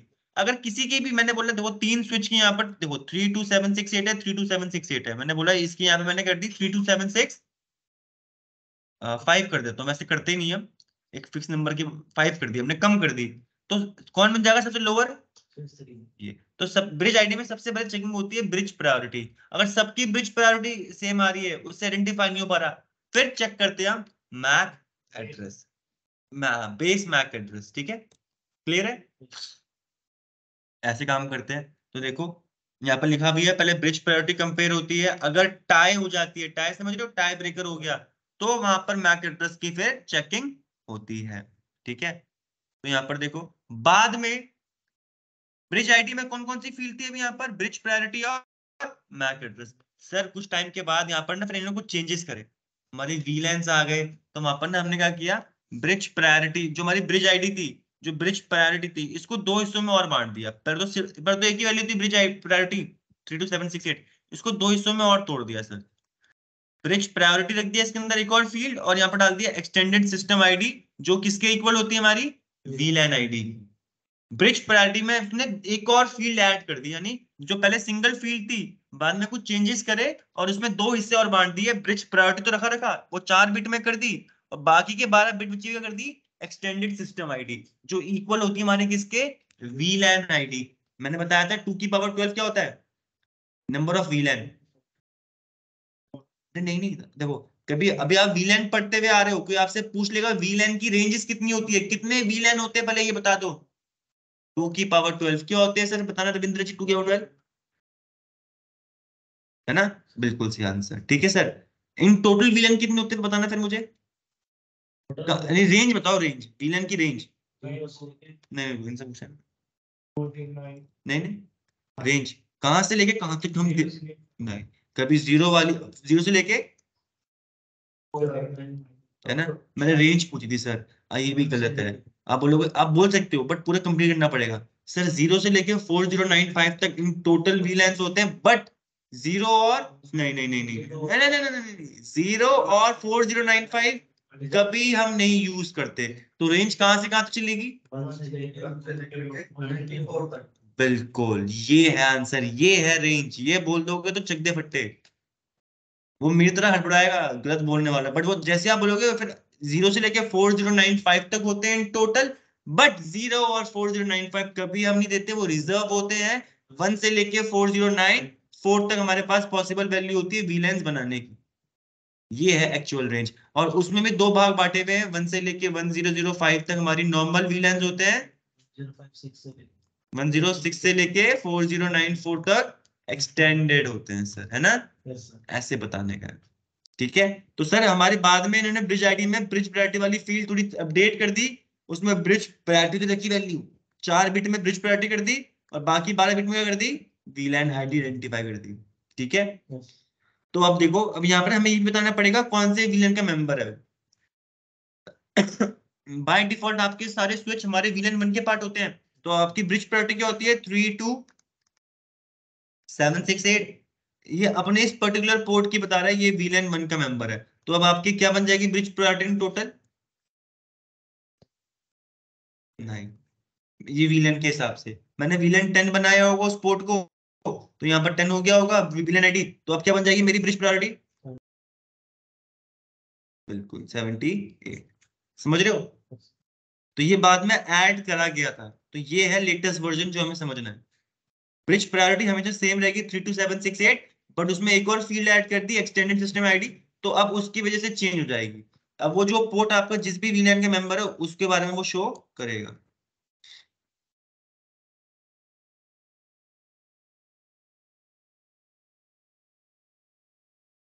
ठीक है,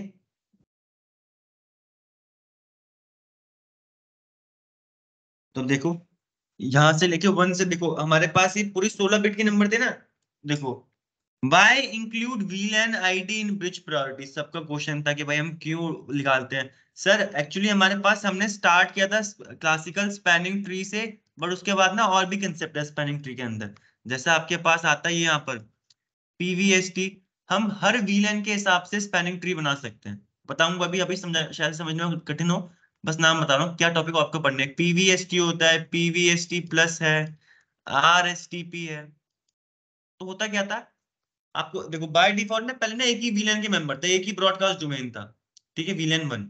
तो वहां पर क्या किया, जैसे जैसे इन्होंने वीलैंस का आइडिया निकाला कि वीलैन 2 वीलैन 3 हमारी रेंज निकाली, तो हम हर वीलैन के हिसाब से, देखो नेटवर्क मेरा यही है, नेटवर्क सेम है, बट मैंने बोला कुछ पोर्ट मेरे VLAN 10 के मेंबर थे, कुछ पोर्ट मेरे VLAN 20।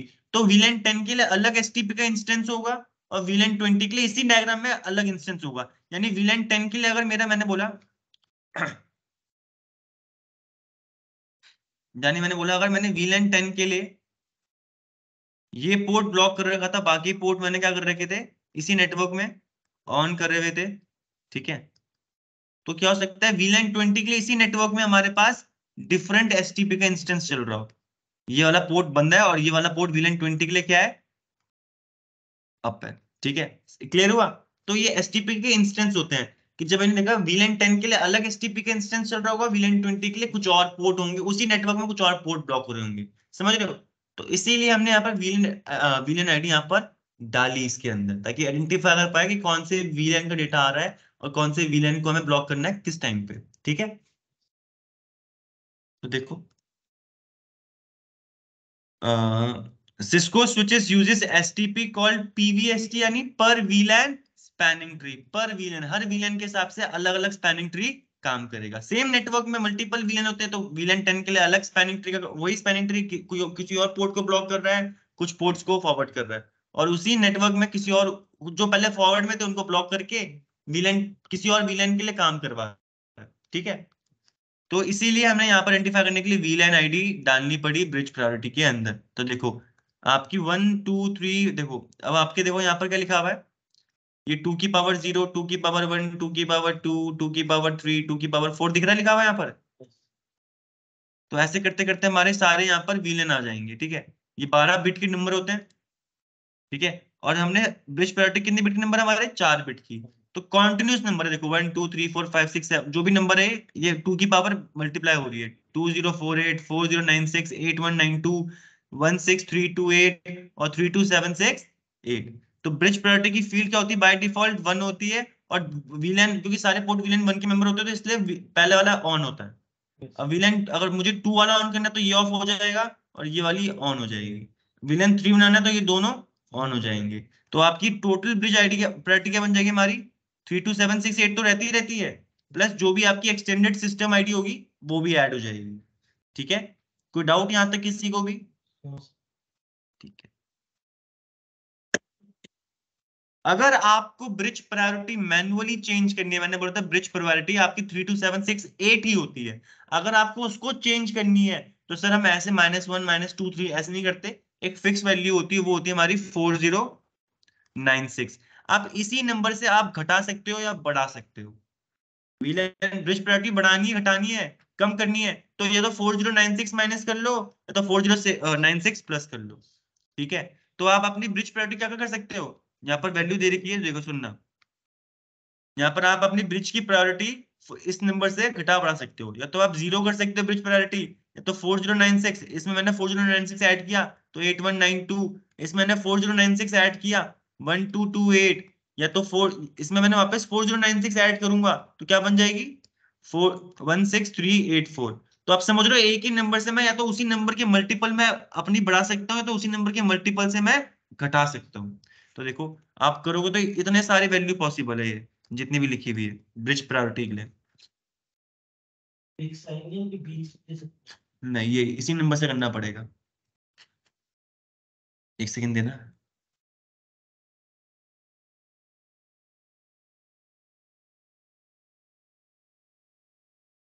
ठीक है, फिक्स नहीं है, मतलब कि देखो बाय डिफॉल्ट 32768 है सारे स्विच की। अब आपको स्विच 3 को ना रूट ब्रिज बनाना था, तो आप क्या करोगे, स्विच 3 पे जाओगे, ब्रिज प्रायोरिटी की कमांड टाइप करके उसकी यहाँ पर ये तो माइनस कर दो। 32768 में से मैं 4096 है ना, इसको माइनस कर दूंगा तो हमारे पास आंसर आता है ये 28672। तो या तो मैं ये कर सकता हूँ, या तो मैं क्या कर सकता हूँ बाकी स्विच की 4096 में ऐड करके बढ़ा दूं, या तो मैं और कम कर दूं। ये लो मैंने या तो ये चुन लूं 24576, क्योंकि ये भी 4096 कम है, समझ रहे हो। तो आप इनमें से कोई भी नंबर ले सकते हो, बट वो मल्टीपल होना चाहिए किसके, 4096 का कंडीशन है, ठीक है। अब ऑल द इंटरफेस, देखो मैंने क्या बोला था, जितने भी इंटरफेस आपका एक रूट ब्रिज इलेक्ट हो गया हमारे नेटवर्क में, मैंने बोला अभी बाकी नहीं, मेरे ये इलेक्ट हो गया, इसके सारे पोर्ट क्या होते हैं हमारे, कौन सी स्टेट में होते हैं, फॉरवर्डिंग स्टेट में। कौन सी में होते हैं, तो रूट ब्रिज के जितने भी पोर्ट होते हैं, मैं तो फॉरवर्डिंग स्टेट बताइए, स्टेट ब्लॉक स्टेट में है या फॉरवर्डिंग, उनका ना एक नाम दे रखा है एसटीपी के अंदर, कुछ नाम आएंगे आपके पास। सबसे पहले नाम आपको कौन सा आ रहा है, कौन सा पोर्ट बोल रहा हूं मैं यहाँ पर, डेजिग्नेटेड पोर्ट।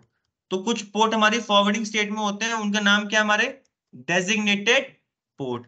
रूट ब्रिज के हर एक पोर्ट क्या होता है हमारा, डेजिग्नेटेड पोर्ट। और कौन सी स्टेट में होता है वो, क्लियर है, नाम से घबराओगे नहीं, फॉरवर्डिंग स्टेट में होता है, और रूट ब्रिज के सारे पोर्ट डेजिग्नेटेड पोर्ट होते हैं, ठीक है, और जो हमारे सारे के सारे फॉरवर्डिंग स्टेट में है।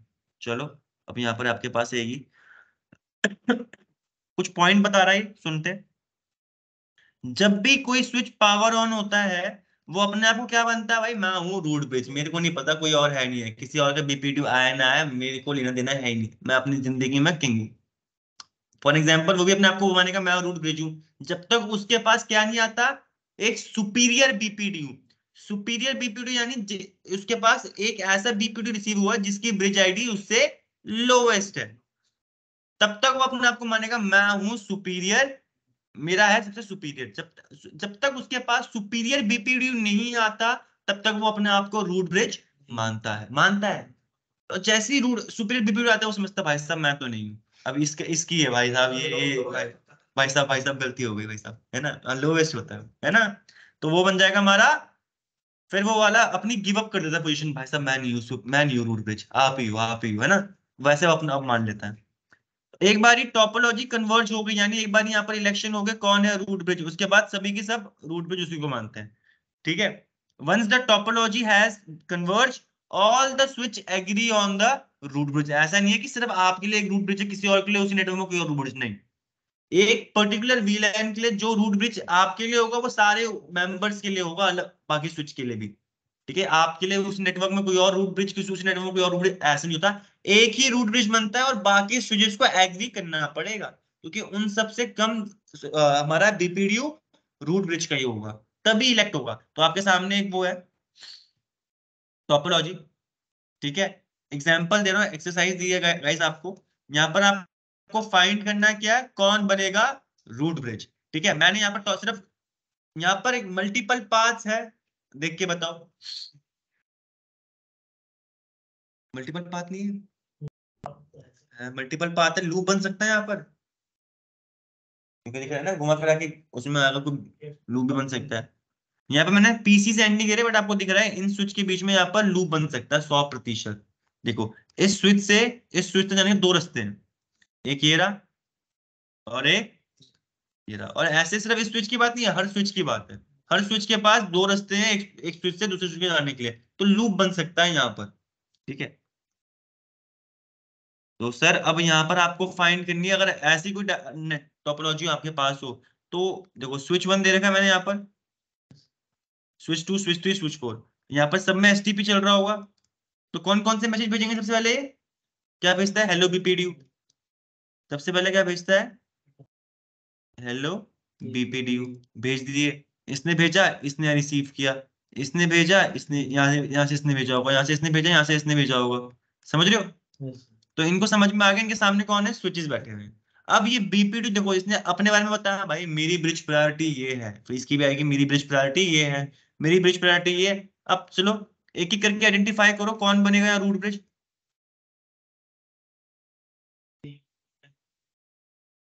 अभी 2 मिनट अभी करते हैं, एक एक करके करते हैं। अब देखना गाइस, ध्यान से समझना, बहुत इंटरेस्टिंग है और इजी है, बहुत इजी है यार ये। अब देखो यहाँ पर ना आपको ब्रिज प्रायोरिटी दे रखी है हर उसकी, ठीक है, यहाँ पर ब्रिज प्रायोरिटी दे रखी है सर, बिल्कुल दे रखी है, और सबके बेस मैक एड्रेस भी दे रखा है, क्या दे रखा है बेस मैक एड्रेस, ठीक है। चलो पहले इस स्विच स्टार्ट करते हैं, स्विच 1 और स्विच 2 के सामने, इसकी प्रायोरिटी छोटी है या इसकी छोटी है, इसकी, ठीक है, डन है। अब देखो इसकी छोटी है, इसकी छोटी है, अगर दोनों के बराबर आ गई तो अभी भी रूट ब्रिज की इलेक्शन नहीं हो पाएगा। ऐसे इसकी इसकी और इन सब में समझ में आ गया, सबसे छोटी किसकी यहाँ पर ब्रिज प्रायोरिटी, 1 और 3 की, तो इन दोनों में से ही कोई एक बनेगा रूट ब्रिज, पहली बात तो ये पूरे नेटवर्क में, ठीक है। अब क्या हुआ, जो हमारा अब देखो इन दोनों के बीच में टाई हो गया रूट ब्रिज को लेके, सॉरी ब्रिज प्रायोरिटी को लेके।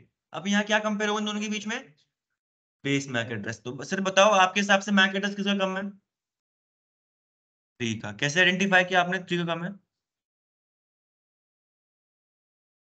हेक्सा वाला लेके, ठीक है। सुनो सुनो, बिल्कुल इन्हें इन्हें थोड़ा अच्छी सोच है, बहुत बढ़िया सर, समझ सकता हूँ मैं आपको, आ गया। देखो मैक एड्रेस ये रहा, इसका और ये रहा, ये अब मैक एड्रेस कंपेयर होगा, एक ही करके करेंगे, 0 और 0। ये हेक्साडेसिमल में है, पहली बात 0 0 बराबर है, कोई दिक्कत नहीं।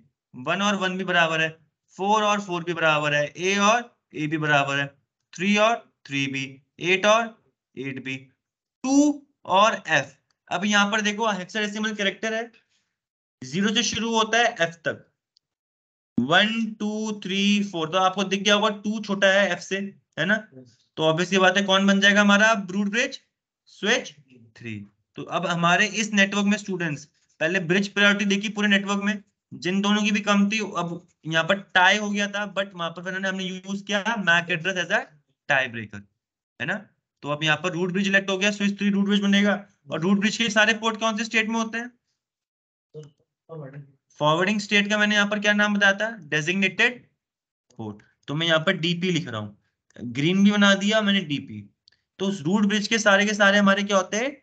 डीपी होते हैं पोर्ट, सारे पोर्ट हमारे डेजिग्नेटेड पोर्ट होते हैं, यानी फॉरवर्डिंग स्टेट में होते हैं। अब देखो यहाँ पर वही चीज लिखी हुई थी कि जो हमारा आंसर क्या है, स्विच 3 बनेगा, बिल्कुल सही है सर रविंद्र जी आपका आंसर। और all the port of root bridge are designated port, ठीक है। अभी सबसे पहले हमने यहाँ पर, अभी देखो अभी पूरा इलेक्शन नहीं हुआ है, अभी तो आपने सिर्फ रूट ब्रिज इलेक्ट किया है, और भी 2 3 चीजें और करनी है, बहुत सारे लोग। The switch with the lowest bridge ID is elected as root bridge. All the ports of root bridge are designated port forwarding state। 10 बार बोलना पड़ रहा है, लिखा हुआ भी है, पूछोगे तो दिमाग में बैठेगा भी, ठीक है। अब उसके बाद हम इलेक्ट करते हैं, देखो जैसे ही आपने यहाँ पर रूट ब्रिज इलेक्ट कर लिया, आपने एक रूट ब्रिज यहाँ पर इलेक्ट कर लिया। अब उसके बाद हमें रूट ब्रिज में कुछ नहीं करना, अब हम सेकंड स्टेप होता है, सेकंड प्रोसेस होता है हमारा क्या, जो बाकी स्विचेस हैं, हर एक स्विच में एक रूट कॉस्ट होती है, मतलब कि देखो हर एक स्विच में हमारे पास होती है रूट पोर्ट। क्या होता है? Root port. रूट पोर्ट होता है ऐसा पोर्ट जो हमारे रूट ब्रिज तक पहुंचा पाए हमें। मैंने बोल बताया था ना कि रूट ब्रिज हम नेटवर्क में इसलिए बनाते हैं कि जितने भी स्विचेस होंगे उनके पास एक ना एक पाथ तो हमारे रूट ब्रिज तक आने का होना चाहिए। तो आपने रूट ब्रिज सिलेक्ट कर लिया, अब आप जितने भी स्विचेस है, अब वहां पर आप वो ऐसा पाथ ढूंढ रहे हो जो रूट ब्रिज तक उन्हें लेके आ जाए। हर एक स्विच के पास एक ही ऐसा पाथ होना चाहिए जो रूट ब्रिज तक उन्हें पहुंचा दे। तो अब वो हम ढूंढते हैं, दूसरी चीज ढूंढते हैं हम क्या, each remaining switch will select one of its interface as root port. तो अब आपकी खोज शुरू होगी रूट पोर्ट फाइंड करने की। पहले आप रूट ब्रिज फाइंड करते हो, रूट ब्रिज फाइंड के लिए एक ही स्विच बनता है। अब आप जितने बाकी स्विचेस होंगे, हर स्विच के पास अपना अपना रूट होगा, पोर्ट होगा, हर स्विच के पास अपना अपना एक रूट पोर्ट होगा। अब हम फाइंड करेंगे root port. The interface with the lowest root cost will be root port. ऐसा इंटरफेस जिस, अब देखो एक मैं स्विच 2 हूं, मेरे पास मल्टीपल इंटरफेस है। अब मैं अपने ही स्विच में देखूंगा कि भाई किस पोर्ट की लोएस्ट रूट कॉस्ट आ रही है। तो देखो अभी रूट कॉस्ट फाइंड करने का आंसर बताऊं कैसे निकालते हैं। सबसे पहले आपको बस ये यहाँ पर याद भी रखना और समझना भी एसटीपी के अंदर, ठीक है। अगर आपके पोर्ट की स्पीड 10 Mbps का पोर्ट है, ईथरनेट पोर्ट है, तो क्या क्या स्पीड होती है उसकी? 10 Mbps। उसकी कॉस्ट क्या है? एसटीपी की कॉस्ट क्या है? 100। आप बोलते हैं ना मैं ईथरनेट 0/1 पोर्ट होता है, तो ईथरनेट यानी पोर्ट कितनी स्पीड सपोर्ट कर रहा है? 10 Mbps, ठीक है। तो एसटीपी की कॉस्ट क्या होगी इसके लिए? उस पर 100। अब आपका पोर्ट में बोलते ना FA0/1, कौन सा पोर्ट है? फास्ट ईथरनेट, 100 Mbps की स्पीड दे रहा है ये। तो कितनी एसटीपी की कॉस्ट कितनी है? 19। फिर आपके यहाँ पर 1 गीगाबिट का पोर्ट है, 1 Gbps का पोर्ट है, गिग 0/1 पोर्ट है आपका, तो इतनी स्पीड सपोर्ट कर सकता है। तो एसटीपी की स्पीड कॉस्ट क्या है यहाँ पर? अब आपका 10 गिग का पोर्ट है और उसके कॉस्ट क्या है एसटीपी की? 219.42, ये हमारी एसटीपी की कॉस्ट है इन पोर्ट्स को लेके, ठीक है। तो अब चलते हैं यहाँ पर अपने इसमें डायग्राम में एक बारी। तो देखो हमने यहाँ पर रूट ब्रिज तो इलेक्ट कर लिया, अब मैंने बोला था आपको यहाँ पर हर एक स्विच जितने भी यहाँ पर टोपोलॉजी में, यानी ये स्विच इनके पास एक ना एक इंटरफेस क्या होगा, रूट पोर्ट। ठीक है, रूट पोर्ट। तो रूट पोर्ट आइडेंटिफाई करने चलते हैं, यहाँ पर कौन बनेगा। यहाँ पर मैंने नाम नहीं दे रखे, मैं यहाँ पर नाम दे देता हूँ। मैं मानता हूँ यहाँ पर FA0/1, FA0/2, FA0/3, FA0/4, FA0/5, FA0/6, ऐसे करते करते नाम होंगे। तो अब यहाँ पर ये स्विच देखेगा, क्या ये वाला पोर्ट रूट पोर्ट बनाऊंगा या ये रूट पोर्ट बनाऊंगा। रूट पोर्ट होता है बेसिकली रूट ब्रिज जाने का रास्ता। हर हर स्विच के पास एक ना एक रास्ता होना चाहिए रूट ब्रिज तक पहुंचने का। तो उसको फाइंड करेंगे। तो अभी बढ़ते हैं कि कैसे आइडेंटिफाई करते हैं। हमें कॉस्ट समझ में आ गई थी यहाँ पर कैसे करनी है कॉस्ट। तो अब देखो आपके सामने यहाँ पर ये टोपोलॉजी जो हमारी स्टार्टिंग में टोपोलॉजी थी, ठीक है, ये टोपोलॉजी थी जिसमें हमारे लूप बन रहे थे, मल्टीपल पाथ है। तो सर एक काम करो, अब यहाँ पर पहले यहाँ पर आराम से टोपोलॉजी देखियो, मुझे बता दो कौन बनेगा रूट ब्रिज यहाँ पर।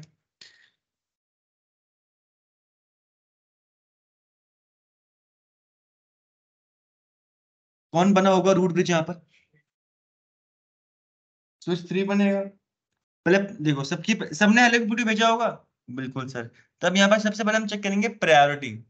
प्रायोरिटी देखो क्या कौन है ना। फिर हम क्या देखते हैं, अगर प्रायोरिटी सेम होती है क्या देखते हैं, मैक एड्रेस। मैक एड्रेस देखते हैं। सर सबसे लोवेस्ट मैक एड्रेस जिसका होगा वो हमारे उसमें आ जाएगा। तो सबसे लोवेस्ट मैक एड्रेस किसका है सर, स्विच 1 का। तो फिर स्विच 1 बन गया हमारा रूट ब्रिज। रूट ब्रिज के सारे पोर्ट डेजिग्नेटेड पोर्ट होते हैं, आप देख रहे होगे उसमें मैंने मार्क भी करा हुआ है और उसमें DD भी लिखा हुआ है, मतलब कि डी दिखा रहा है वो ग्रीन में। ठीक है, क्लियर है।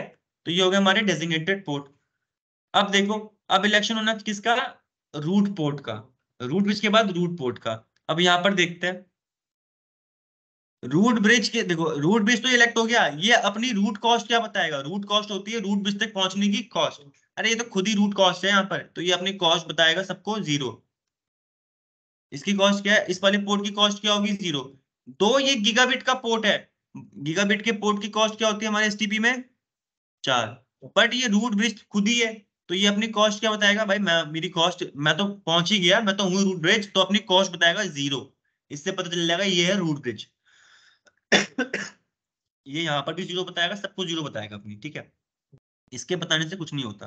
अब सुनना, बस बता रहा हूँ कि इसकी कॉस्ट क्या होती है 0। अब देखो, अब जाते हैं स्विच 2 पे। मैंने बोलता है एक रूट पोर्ट होता है सिर्फ।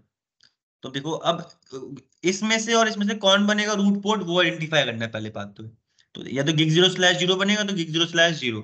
तो देखो ये कौन सा पोर्ट है, gig0/, इसकी STP में कॉस्ट की, तो गीगाबिट की पोर्ट की कॉस्ट क्या होती है। तो यहां से ये एक मैसेज भेजेगा, अपनी कॉस्ट क्या बताएगा, मैं हूं ये वाला पोर्ट, मेरी कॉस्ट क्या होगी 4, 4, है ना। ऐसे ही देखो ये वाला पोर्ट है gig0/0, ये यहाँ से अपनी कॉस्ट क्या बताएगा 4, है ना। अब देखो अभी भी रूट ब्रिज तक पहुंचा नहीं, ऊपर वाले केस में पहुंच गया था, तो इसलिए आगे कंटिन्यू नहीं हो रहा। अब यहाँ से वापस रूट ब्रिज तक पहुंचेगा, तो ये कौन सा पोर्ट है इसका, gig0/0। तो यहाँ से एग्जिट लेगा यहाँ तक पहुंचने के लिए, तो ये कौन सा पोर्ट है गिग। क्या कॉस्ट है इसकी 4। आप हमेशा एग्जिट इंटरफेस की कॉस्ट काउंट करते हो, इनकमिंग की नहीं, एग्जिट इंटरफेस की। ठीक है, तो ऊपर वाले पोर्ट से क्या कॉस्ट आ रही है मेरी 4। gig0/1 से मेरी सीधा डायरेक्टली पहुंच पा रहा हूँ। और gig0/0 से देखो पहले 4 आई, उसके बाद स्विच 3 से जो काउंट हुई वो क्या हुई 4 एक और। तो यहाँ से आ रही है कॉस्ट इन टोटल 8, मल्टीप्लाई नहीं ऐड करेंगे, 8 यहाँ से आ रही है, 4 यहाँ से आ रही है। जिस भी पोर्ट की, इन दोनों में कंपेयर करेंगे, जिस भी पोर्ट की लोएस्ट रूट कॉस्ट होती है वो बन जाता है हमारा रूट पोर्ट। तो ये स्विच 2 में कौन बन जाएगा रूट पोर्ट हमारा, gig0/1 बनेगा, gig0/0 1 वाला, क्योंकि उसके ऊपर से कॉस्ट आ रही थी सिंपल में 4 में आ रही थी, और नीचे में अगर 10 स्विच और होते तो उन स्विच से होते होते जाना पड़ता, सारे स्विच के एग्जिट इंटरफेस काउंट करने पड़ते, तो जो भी कॉस्ट बन रही थी वो टोटल इन टोटल ऐड हो जाती है। भाई आप अपने वहां से सीधा हमारे यहाँ गाड़ी में आ रहे हो, एक कॉस्ट होगी। अब आप बस में आ रहे हो, ऑटो में लेके आ रहे हो, उसकी भी कॉस्ट लग रही होगी यहाँ तक पहुंचने की। तो जो भी लोवेस्ट कॉस्ट होगी वो बढ़िया होगा ना। तो ये तो रफ एग्जांपल है, ऐसे ही अभी सोच के बता दिया मैंने। बट आप समझो यहाँ पर क्या है, इन दोनों पोर्ट में कंपेयर कर रहे थे कि कौन बनेगा रूट पोर्ट। इससे हमने अगर कोई कॉस्ट काउंट करी, गिग 0/0 का पोर्ट है, तो ऑब्वियसली बात है एसटीपी की कॉस्ट 4 आ रही थी। ये अपनी 4 बता के भेजेगा और पहुंच भी गया रूट पोर्ट तक। अब ये इसने भी अपनी 4 बता के भेजी, बट ये रूट पोर्ट तक पहुंच नहीं पाया। इसको स्विच 3 से होते हुए जाना पड़ेगा। तो जब स्विच 3 से एग्जिट लेगा तो कौन सा पोर्ट है उसका? गिग 0/0। इसकी भी कॉस्ट क्या होती है? 4। इसकी भी 4 ऐड होगी, 4 और 4 8 हो गई। ऊपर में 4 आ रही है, नीचे में 8 आ रही है रूट ब्रिज तक पहुंचने के लिए। कौन सा लोएस्ट रूट कॉस्ट है? गिग 0/1। रविंद्र जी बिल्कुल सही सोच रहे हो, डरना नहीं, सोचना नहीं। तो हमारा यहाँ पर क्या हो जाएगा? ये पोर्ट हमारा फॉरवर्डिंग स्टेट में आ जाएगा और ये बन जाएगा हमारा रूट पोर्ट। एक ही रूट पोर्ट होता है। ऐसे ही स्विच 3 में हम रूट पोर्ट ढूंढेंगे। अब देखो, अब इसकी और इसके बीच में कंपेयर होगा, इन दोनों में से कौन बनेगा रूट पोर्ट। अब इसमें है ना, तो देखो इसने अब पहले इससे डेटा भेजते हैं। इसने अपने आप को भेजा, ये सीधा पहुंच गया रूट ब्रिज तक। क्या कॉस्ट, कौन सा पोर्ट है? तो क्या कॉस्ट है इसकी? ठीक है। अब ये कौन सा पोर्ट है? गिग 0/1। ये भी, इसकी भी कॉस्ट 4 होगी, तो ये भी अपनी कॉस्ट 4 लगा के भेजेगा आगे डेटा। अब ये जब स्विच टू अभी भी ये रूट ब्रिज तक पहुंचा नहीं, यानी इसको इस वाले इंटरफेस से एग्जिट लेना पड़ेगा, डेटा भेजना पड़ेगा रूट ब्रिज तक पहुंचने के लिए। तो जब इसको भी यूज करेगा तो ये एग्जिट इंटरफेस काउंट करते हैं, गीगाबिट का है, तो इसकी भी कॉस्ट क्या होगी? 4। तो देखो इस गिग 0/1 से कॉस्ट आ रही है 8 और गिग 0 आ रही है 4। तो किसकी लोवेस्ट रूट कॉस्ट है? तो इन दोनों में कौन बन जाएगा रूट पोर्ट हमारा? बिल्कुल सर। ठीक है।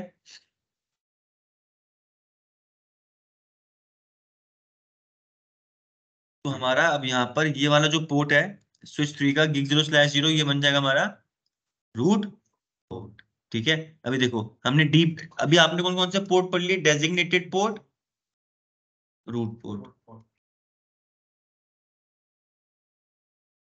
ठीक है, रूट पोर्ट और डेजिग्नेटेड पोर्ट दोनों ही फॉरवर्डिंग स्टेट में होते हैं। ठीक है, इतना क्लियर है? चलो।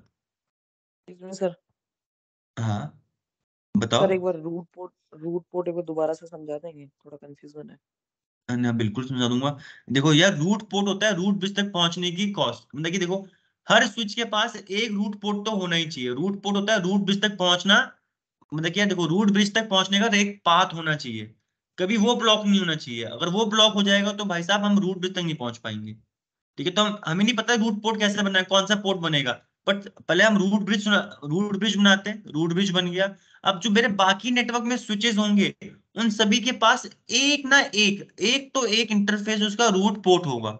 और रूट पोर्ट हम फाइंड करते हैं कॉस्ट को लेके। ठीक है। तो देखो, अभी मुझको नहीं पता था यहाँ पर, वापस से समझाऊंगा पूरी डायग्राम में बारी।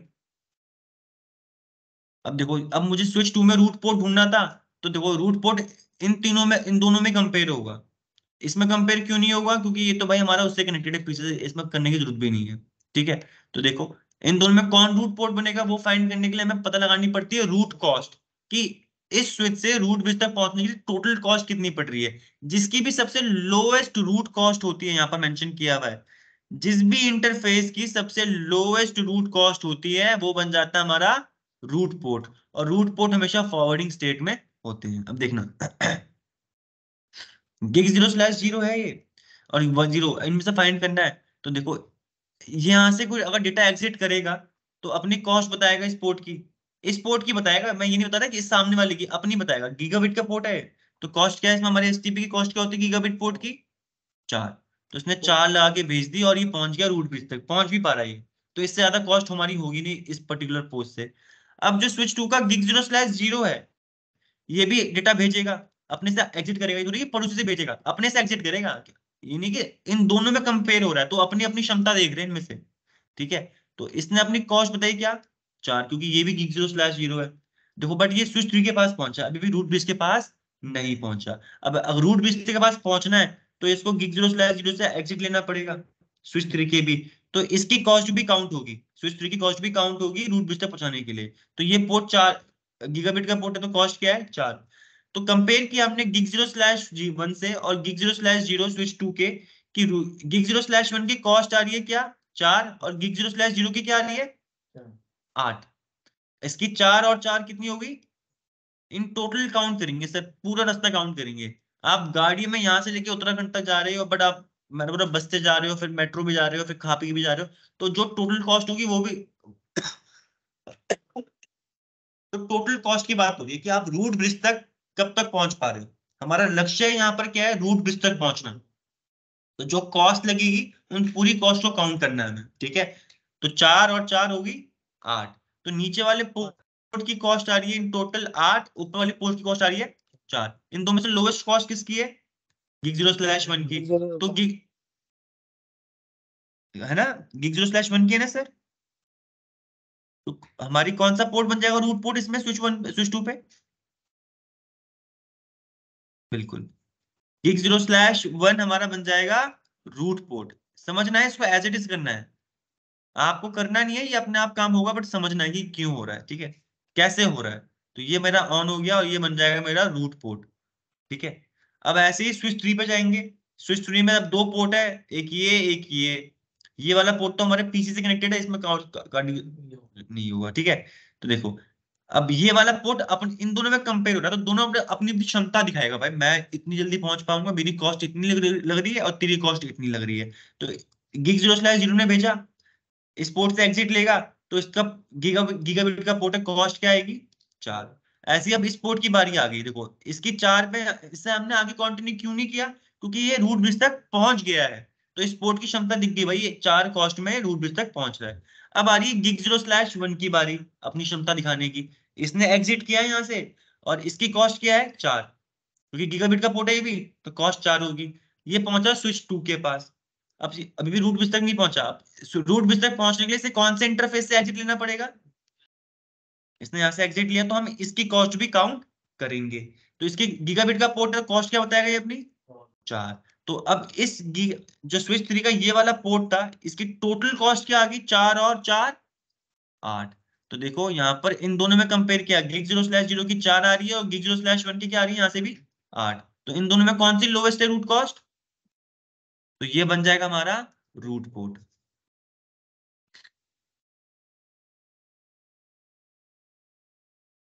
हाँ जी सर, अभी आपको करवाऊंगा, इसके क्वेश्चंस कराऊंगा तब आपको होगा। सॉरी, ये वाला पोर्ट अभी आइडेंटिफाई नहीं हुआ कि फॉरवर्डिंग में जाएगा उसमें जाएगा। तो देखो, बट ये आइडेंटिफाई होगा, gig0/1 भाई पक्का फॉरवर्डिंग में जाएगा, ब्लॉक नहीं जाएगा, नॉर्मल ट्रैफिक भी जाएगा, बीपीडू भी यहाँ से फॉरवर्ड होंगे, ठीक है। क्लियर? देखो रूट, अब तो कोई स्विच नहीं बचा हमारे टेबल में। हमने रूट पोर्ट फाइंड कर लिए, पहले हमने डीपी फाइंड किए, हमने रूट ब्रिज फाइंड किया, फिर हमने रूट पोर्ट फाइंड किया। अब हमें फाइंड करना है और भी चीजें। देखो, तो यहाँ पर जो मैंने आपको बताया ना, वो एज इट इज यहाँ पर लिखा हुआ है कि रूट पोस्ट अपनी कॉस्ट क्या बताएगा, हम कैसे काउंट कर रहे हैं, वो सारी चीज एज इट इज यहाँ पर मेंशन करी हुई है। यहाँ पर भी दिखा के बता दिया कि कैसे काउंट कॉस्ट होगी, ठीक है।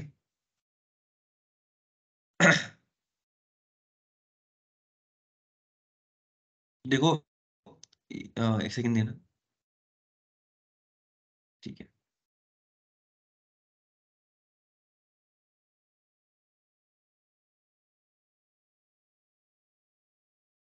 यहाँ तक पूरा एज इट इज जो मैंने ऊपर बताया, वो वहां तक वो एज इट इज लिखा हुआ है कि कैसे हो रहा है। नहीं समझ में आता, आने से पहले एक बार पूछ लेना, डेफिनेटली हुई होगा, ठीक है।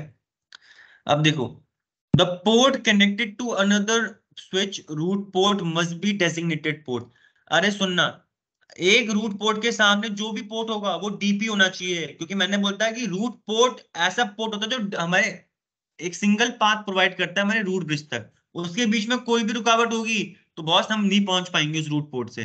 तो रूट पोर्ट के बीच में जितने भी पोर्ट्स आएंगे वो सारे डीपी होते हैं। अब मेरी बात सुनो, रूट पोर्ट के सामने ऐसे एक एक स्विच है, इसका ये वाला पोर्ट रूट पोर्ट बना हुआ है, और इसके सामने जो पोर्ट दूसरे स्विच से कनेक्टेड है वो उसका फिक्स नहीं हुआ है अभी।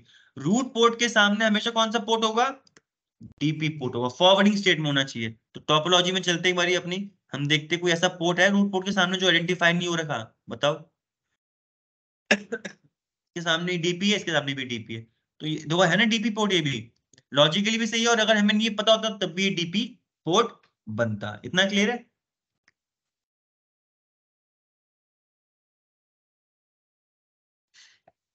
और ठीक है, रूट पोर्ट के सामने हमेशा एक डेजिग्नेटेड पोर्ट होता है, because root port in the switch path to the root bridge. Root port का ऐसा पार्ट ढूंढता है स्विच के जो रूट ब्रिज तक पहुंचा दे। कोई भी ब्लॉक होगा बीच में तो हम नहीं पहुंच पाएंगे रूट ब्रिज तक, ठीक है। इसीलिए रूट पोर्ट के सामने क्या होना चाहिए? डीपी होना चाहिए ही चाहिए। अब ये वही है, अब ये बहुत शॉर्ट में पूरा एसटीपी का प्रोसेस है। सबसे पहले हमने कहां से शुरू किया था? फाइंड करते थे हम क्या? Root bridge. हेलो बीपीडीयू भेजते थे जिससे आइडेंटिफाई होता था कौन बनेगा रूट ब्रिज। हेलो बीपीडीयू में हमारी कौन सी फील्ड थी जिसको देख के हम करते थे इलेक्ट रूट ब्रिज?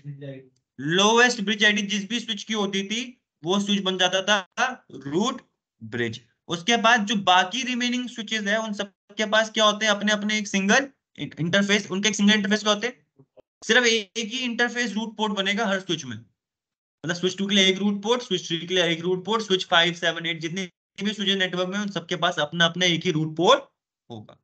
ठीक है। Port across the root port always are designated. अगर इस तरफ आपका एक पोर्ट आरपी हो गया है और जो उसके सामने लिंक है वो आइडेंटिफाई नहीं हो पाए कि आरपी बनेगा डीपी, आंखें बंद करके रूट पोर्ट के सामने क्या होगा हमेशा?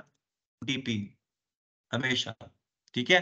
अब आता है उसके बाद हम इलेक्ट करते हैं। देखो रूट पोर्ट के इलेक्शन बता रहा है। रूट पोर्ट के इलेक्शन देखो कभी कभार क्या होता है, आपके ना दोनों तरफ से कॉस्ट सेम आ रही है। दोनों तरफ से कॉस्ट क्या आ रही है? सेम। मैंने बोला चार, मेरा स्विच था ये स्विच था मेरा।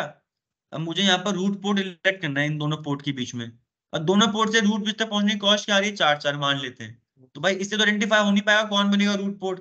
तब हमारे पास क्या होती है कंडीशन? सबसे पहले हम रूट पोर्ट को इलेक्ट करने की कंडीशन क्या आती है हमारी? Root cost.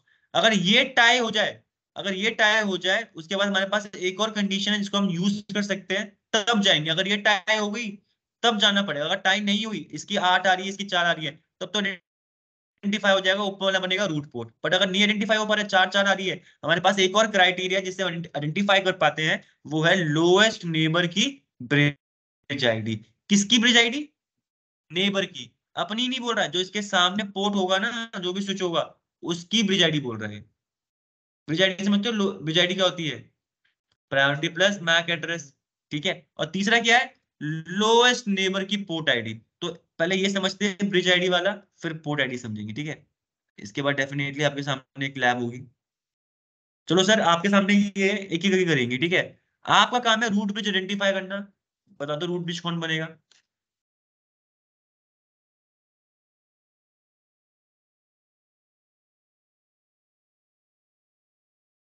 Sir online students आप भी आंसर करेंगे।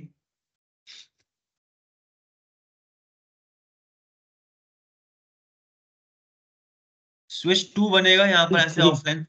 स्विच 3 बनेगा, ऐसा भी आंसर आ रहा है। नाइस। स्विच 2। स्विच 2 भी आ रहा है। स्विच 2 बनेगा, 3 बनेगा, ये 1 बनेगा। अब देखो सबसे पहले मैंने बोलता इन सब ने हेलो बीपीडी सेंड की होंगी एक दूसरे को रफली। ठीक है। सब ने एक दूसरे को हेलो बीपीडी सेंड की है। फटाफट से ऐसे गंदी डायग्राम बना लेता हूँ। ठीक है। अब हेलो बीपीडी सेंड करने का एक ही रीजन था, वहां पर ब्रिज आईडी वाली फील्ड बतानी, अपने बारे में बताना, भाई मैं हूँ ये, आप मेरी फील्ड की वैल्यू ही है। अब यहाँ पर देखो फील्ड की वैल्यू यहीं पर लिखी है, प्रायोरिटी और मैक एड्रेस, प्रायोरिटी और मैक एड्रेस, प्रायोरिटी और मैक एड्रेस, प्रायोरिटी और मैक एड्रेस। सबसे पहले प्रायोरिटी कंपेयर होती है 32769 32769 32769 12289। तो यहाँ मुझे साफ दिख गया कौन से स्विच की सबसे लोएस्ट प्रायोरिटी होगी, स्विच 2 की। मैक एड्रेस चेक करने की जरूरत ही नहीं है मुझे। अब सबसे पहले हम प्रायोरिटी चेक करते हैं, अगर प्रायोरिटी से सेट नहीं होता तब मैक एड्रेस में पहुंचते हैं। तो मुझे यहाँ दिख गया स्विच 2 बनेगा मेरा रूट ब्रिज। बिल्कुल सही था रविंद्र जी। अब इसके सारे पोर्ट क्या होते हैं हमारे? TP, designated port. बिल्कुल सही है, बट नाम वो जो टर्म है ना, वो नाम सर फॉरवर्डिंग स्टेट है। आप कौन सी स्टेट में हो, बट क्या नाम है उसको पूछने का? Designated port. डेजिग्नेटेड पोर्ट होते हैं अपने ये। ठीक है। क्लियर है? Done.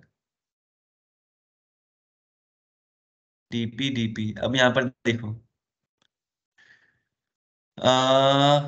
अब इसके बाद मैंने क्या बताया था आपको, क्या चेक करता? Root port. हर स्विच के पास अपना अपना रूट पोर्ट होना चाहिए। तो शुरू करते हैं स्विच 1 से, कहीं से भी शुरू कर लो, कोई जरूरी नहीं है। ठीक है। मैं स्विच 1 से कर लेता हूँ। स्विच 1 के अब इन दोनों पोर्ट में कंपेयर होगा, कौन बनेगा रूट पोर्ट, है ना? ये अपनी क्षमता बताएगा रूट तक पहुंचने की। कौन सा पोर्ट है? गीगाबिट का। कॉस्ट क्या होगी? 4। अब ये वाला पोर्ट गीगाबिट का पोर्ट है, यहाँ से एग्जिट लेगा अपने इसके हिसाब से 4। अब ये अभी भी रूट तक पहुंचा नहीं। रूट ब्रिज तक पहुंचने के लिए स्विच 3 के gig 0/1 से एग्जिट लेना पड़ेगा। तो कॉस्ट क्या आएगी यहाँ की भी? 4। अभी भी रूट ब्रिज तक नहीं पहुंचा, स्विच 4 पे पहुंचा। स्विच 4 से अब रूट ब्रिज तक पहुंचने के लिए कौन से पोर्ट से एग्जिट लेना पड़ेगा? gig 0/1 से। यहाँ से एग्जिट लिया, कॉस्ट क्या होगी इस वाले पोर्ट की भी 4। गिग 0/0 इस पोर्ट की कॉस्ट आ रही है 4 और गिग 0/1 की कॉस्ट क्या आ रही है 12। कौन सा लोएस्ट कौन सा कॉस्ट किसकी लोएस्ट रूट कॉस्ट है /0 की। तो स्विच 1 पे आइडेंटिफाई, बोलो बोलो सर बोलो। नहीं सर /0 ही बोल रहे थे। ठीक है, गिग 0/0 ही हमारा क्या होगा रूट पोर्ट बन जाएगा स्विच 1 के लिए सर। अब देखो तो यहाँ ड्रॉ कर देते हैं, गिग 0/0 मैंने यहाँ बना दिया, आरपी मेंशन कर दिया मैंने यहाँ पर, ठीक है ये मेंशन हो गया। अब ऐसी स्विच 3 की बारी भी आती है। स्विच स्विच 4 पे चलते हैं। स्विच 4 पे इन दो पोर्ट में कंपेयर होगा कौन बनेगा रूट पोर्ट। ठीक है, अब देखो इसने अपनी अपनी क्षमता बताई, गीगाबिट का पोर्ट है 4 में पहुंच रहा है रूट ब्रिज तक। अब गिग 0/0 है, अपनी एग्जिट करा 4 बताई, अभी भी नहीं पहुंच पाया, यहाँ से एग्जिट लेना पड़ेगा, इसकी कॉस्ट काउंट करनी पड़ेगी एग्जिट इंटरफेस की, 4 यहाँ पर भी आएगी। अब अभी भी नहीं पहुंचा तो एग्जिट यहाँ से लेना पड़ेगा इसे, क्या आएगी यहाँ पर भी 4।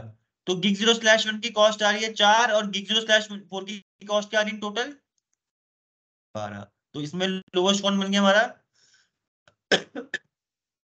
बिल्कुल बिल्कुल सर। तो हमारे यहाँ रूट पोर्ट बन जाएगा गिग 0/1।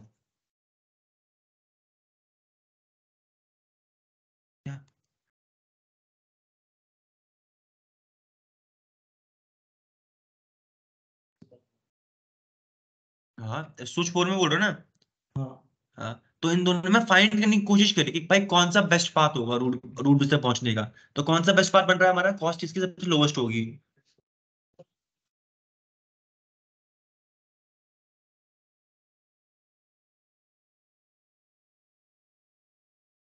हाँ दोनों से अलग अलग दिखता है। जैसे कि एक जैसे हमारा पोर्ट ये स्विच 2 बोल रहे हो, स्विच 2 के सारे पोर्ट डीपी होते हैं, उसमें हमें रूट पोर्ट फाइंड नहीं करना। उसके सारे जैसे ही रूट ब्रिज इलेक्ट हुआ हो जो भी स्विच, उसके सारे पोर्ट ऑटोमेटिकली क्या हो जाएंगे फॉरवर्डिंग स्टेट, उसमें रूट पोर्ट नहीं होता।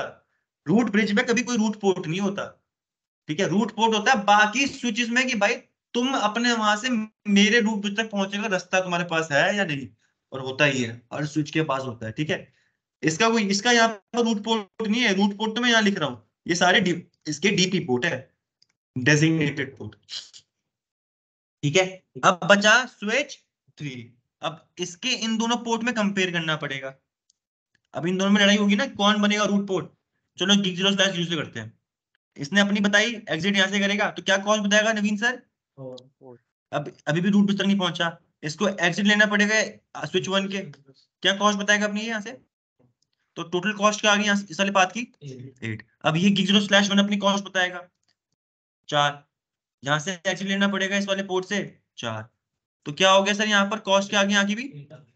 तो सर यहाँ से तो आइडेंटिफाई नहीं हो पाएगा रूट पोर्ट कौन बनेगा, दोनों की कॉस्ट क्या आ गई सेम। मैंने क्या बताया था आपको, जब ना सेकंड कंडीशन होती है जब आपकी पहली वाली फेल हो जाती है यानी टाई हो जाती है, तो दूसरी कंडीशन है हमारी लोएस्ट नेबर की ब्रिज आईडी। नेबर की ब्रिज आईडी, किसकी आईडी अपनी नहीं नेबर की। तो सर देखो अब टाई हो गया इन दोनों के भाइयों के बीच में।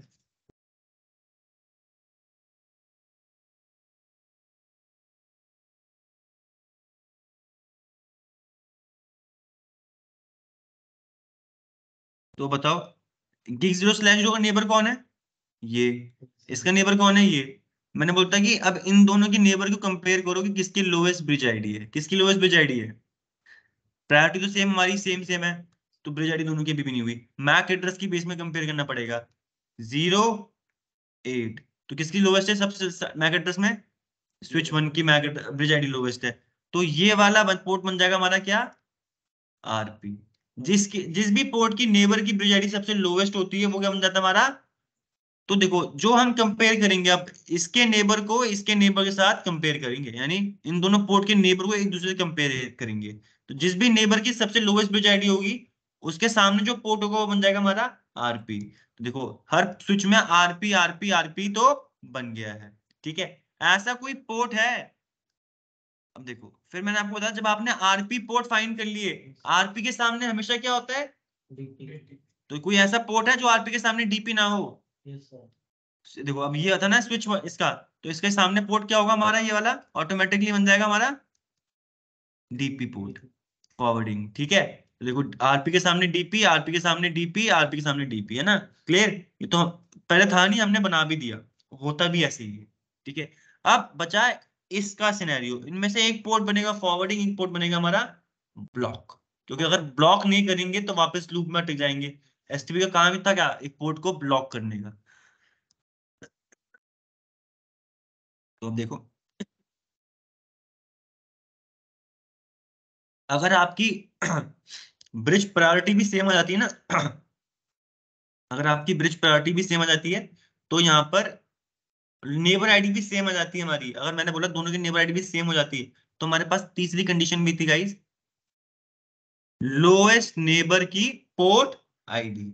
ठीक है, अभी पोर्ट आईडी भी समझा देंगे।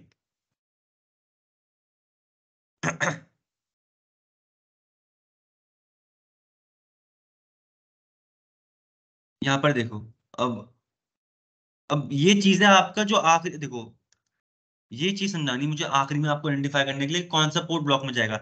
हर एक कोलिजन डोमेन में एक इंटरफेस क्या होता है, डीपी पोर्ट होता है, हर एक कोलिजन डोमेन। अब कोलिजन डोमेन क्या है यहाँ पर, ये एक कोलिजन डोमेन है, ये एक कोलिजन डोमेन है, ये एक कोलिजन डोमेन है, ये एक कोलिजन डोमेन है। अगर स्विच के बीच में जो पाथ होते हैं वो हमारे कोलिजन डोमेन होते हैं। हर एक कोलिजन डोमेन में क्या होगा, एक डीपी होता है। देखो इस कोलिजन डोमेन डीपी है, इसमें भी एक डीपी है, इसमें भी डीपी है, तो इस कोलिजन में भी क्या होगा, एक डीपी तो होगा ही होगा। क्लियर है। यस अब जो हमारा जो अदर पोर्ट होगा कोलिजन डोमेन में, जो डीपी पोर्ट नहीं होगा, वो क्या बन जाएगा हमारा नॉन डेजिग्नेटेड पोर्ट, यानी ब्लॉक स्टेट में। तो हम यहाँ पर आइडेंटिफाई करते हैं कौन बनेगा हमारा डीपी पोर्ट, जो सामने होगा वो ऑटोमेटिकली ब्लॉक में बन जाएगा। तो हाँ, डीपी बनने का क्या तरीका, सबसे पहला condition, interface on the switch with the lowest root cost. और अगर ये लोएस्ट रूट कॉस्ट से नहीं हो पा रहा तो क्या बोलते हैं हम, लोएस्ट ब्रिज आईडी। तो देखो अब ये वाला कोलिजन डोमेन था जिसकी अभी तक हमें फाइंड नहीं हो पाई थी, तो सर हमने बोला था डीपी फाइंड करते हैं। तो पहले कंडीशन थी लोएस्ट रूट कॉस्ट, तो इस वाले की कॉस्ट क्या आ रही है पहुंचने की, 4 बताएगा अपनी, फिर यहाँ की बताएगा 4 बताएगा, है ना, और फिर यहाँ से अपनी क्या बताएगा 4।